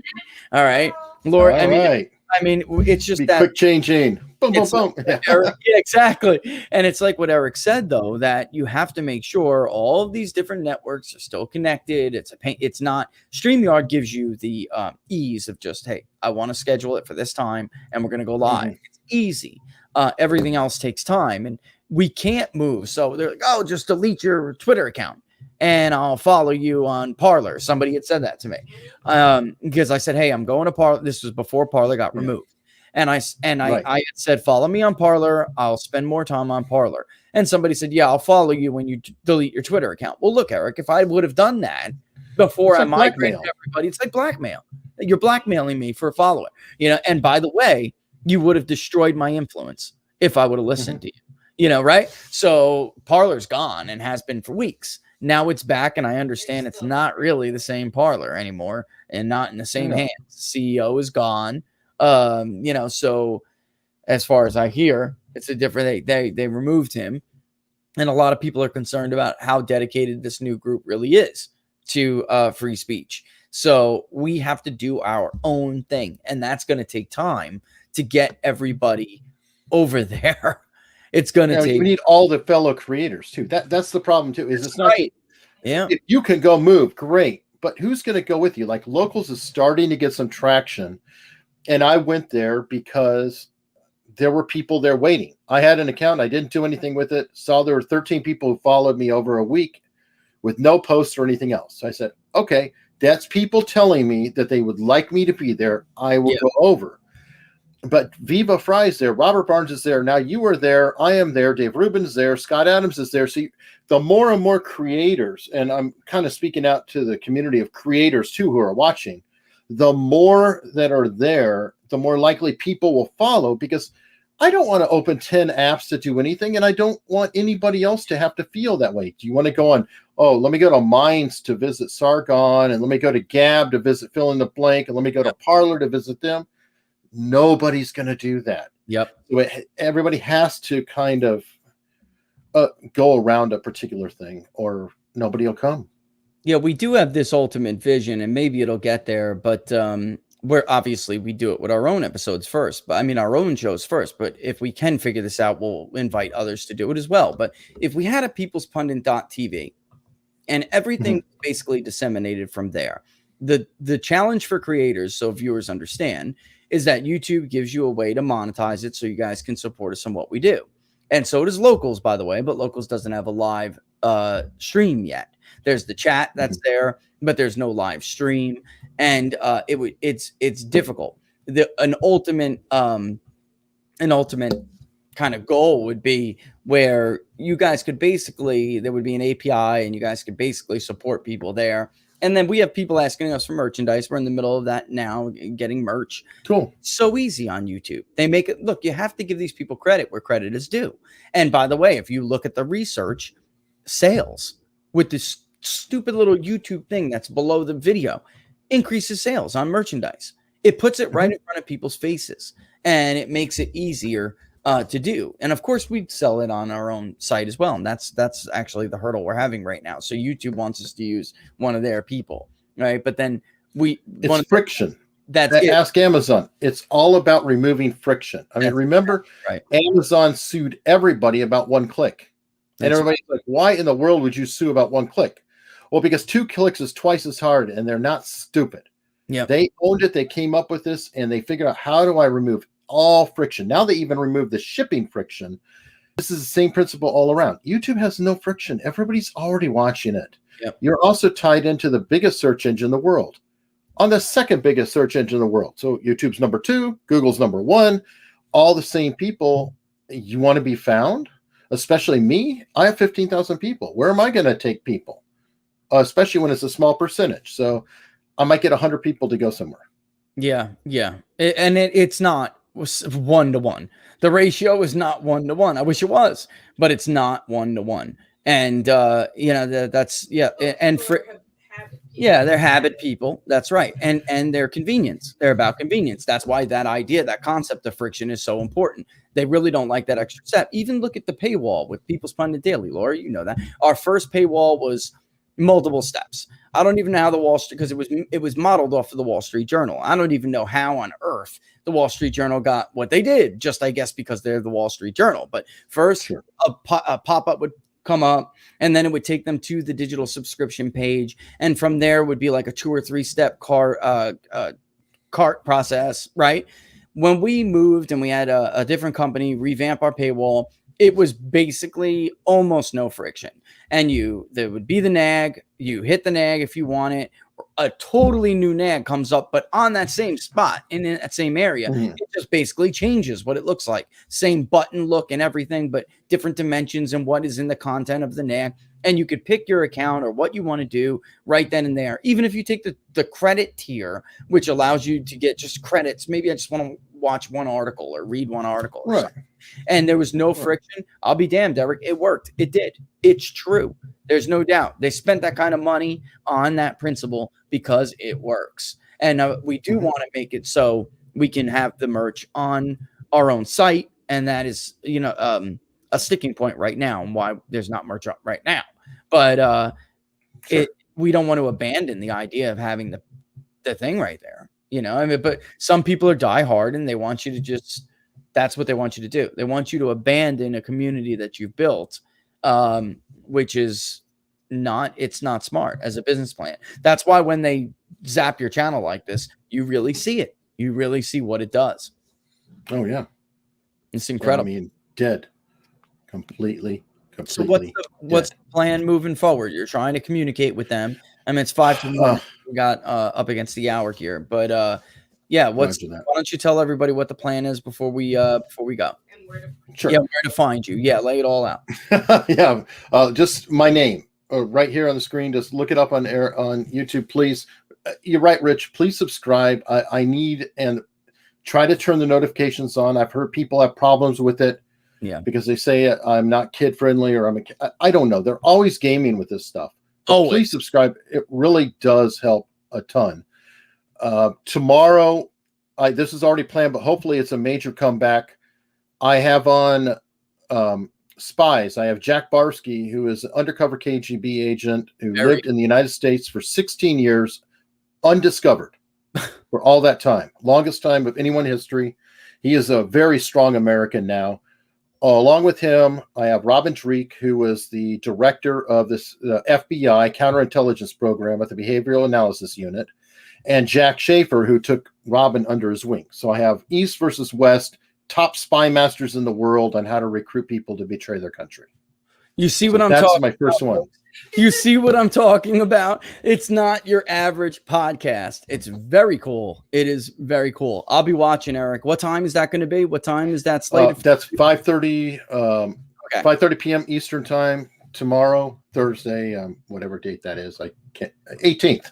Thursday, February 18th, 5:30 Eastern Standard Time. And just type it in the search bar on YouTube, folks. Eric. All right, right there. Eric Hunley with an E before the Y.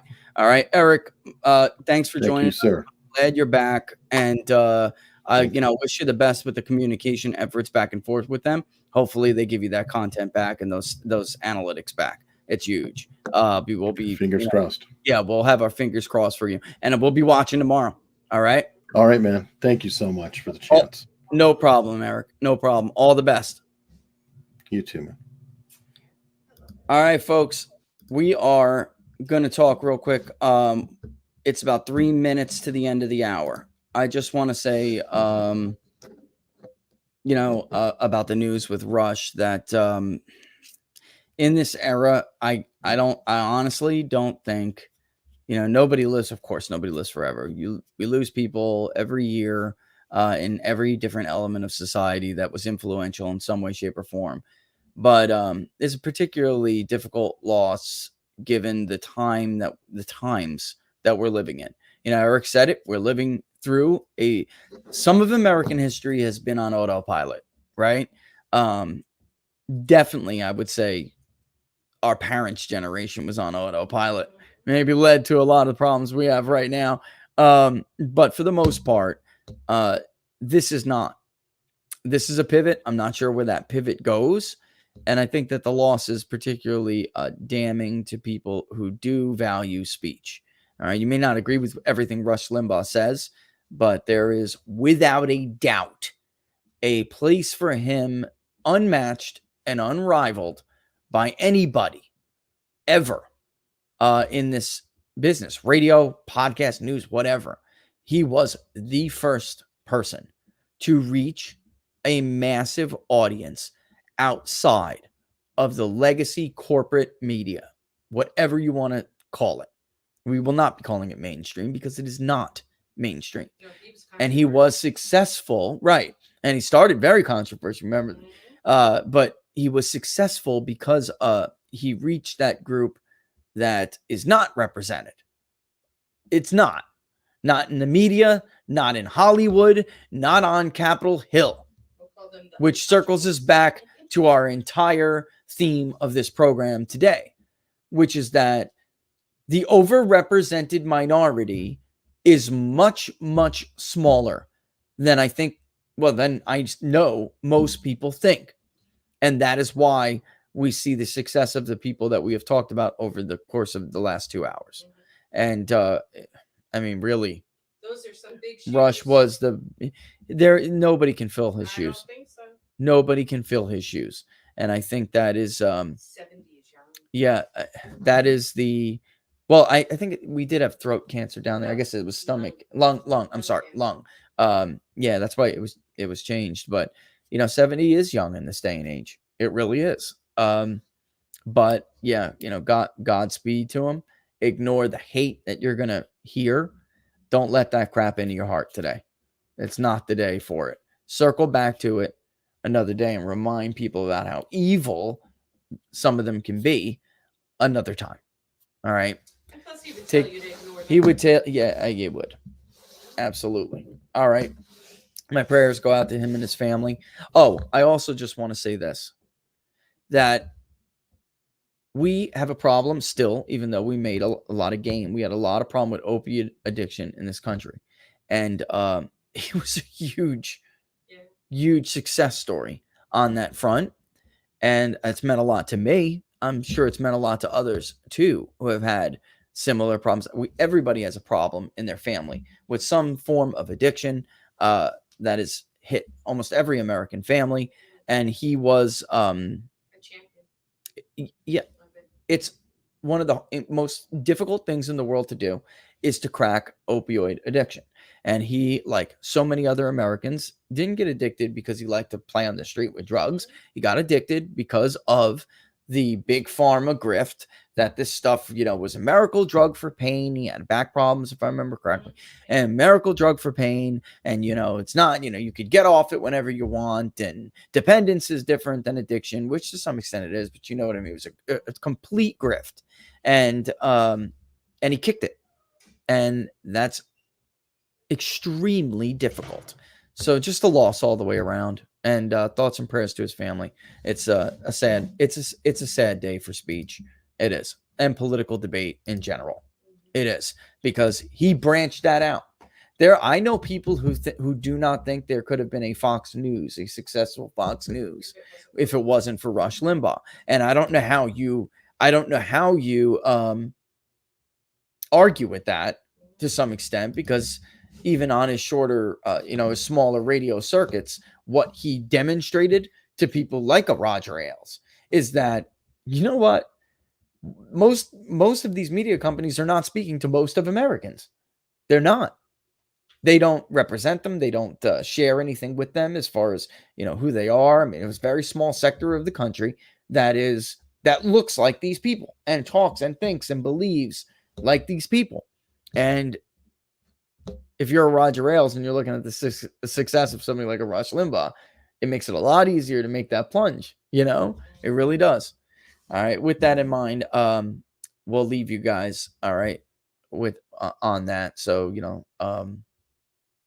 thoughts and prayers. Follow Eric again. I just want to say this. Eric Hunley, Hunley. Type it in on YouTube. Fantastic show. And I'm glad he was on to talk about this. You just can't let it go. We have to latch onto this thing and let it go. Look at how much power you have. Even if you think, like Eric said, you got 5 followers and you're not a big deal, you're not a social media influencer. Those influencers matter only because they have followers of all stripes and all sizes of followers. Every single person who retweeted that counted as much as the next. Without the blowback, you don't get a response. Do you see what they do initially? He's right. It's a black box. There is no debate. There is no dialogue. The idea there's an appeal process in any of these media companies, social media companies, is a total joke. These are not real appellate processes. They don't care. Somebody responded to him within 30 minutes because he was already tagged. And the decision was made. He was gone. The only reason he's back is because of you guys and others like you. That's it. You do have power. You do. All right. Don't ever forget that. And I'm going to leave you with that note. All right. All right, folks. Don't forget, subscribe to the YouTube channel. Follow us on Locals, peoplespundit.locals.com. /content if you want to get to something. There will not be a 404 page for much longer. That will be fixed today. We are enough. We're ready. The deck is ready. We just weren't ready to do the show and get guests on with the And we will see you Friday for the Inside the Numbers, the next Inside the Numbers, 11 o'clock. But we'll be doing some in between stuff, which you guys will see. So I hope you join us for it. All right. So you'll have it will not be polished, and you'll have a good laugh with it. All right. All the best, folks. We will see you soon.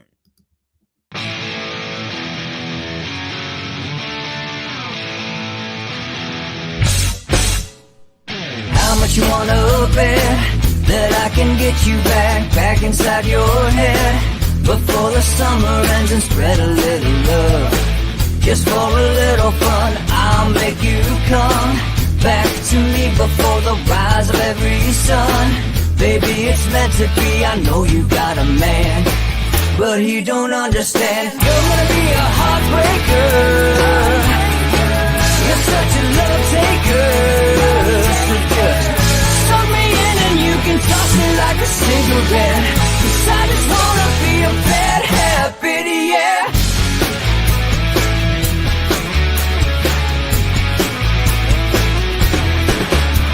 There's rhythm in our love, it's impressive, excessive. You can't make this stuff up. My chest beats, it's restless, wakes the neighbors up above. Yeah, baby, come and show me love. Baby, come and show me love. Because you're gonna be a heartbreaker.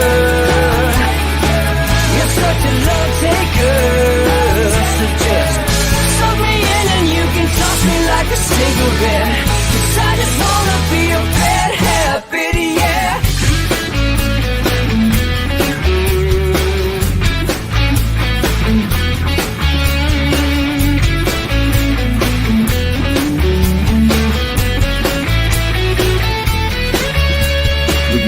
And take a one-way ride, steal us away to find a place we can hide. It wouldn't take much to spear for a night, just to give into the need and leave it all behind. 'Cause I know that you know that I know that you want me. You told me, now show me, come blow me away. 'Cause I know that you know that I know that you want me. You told me, now show me, come blow me away. You're gonna be a heartbreaker.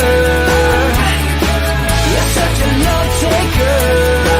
So just suck me in and you can toss me like a cigarette. 'Cause I just wanna be a bad habit, yeah. You're gonna be a heartbreaker. You're such a love taker.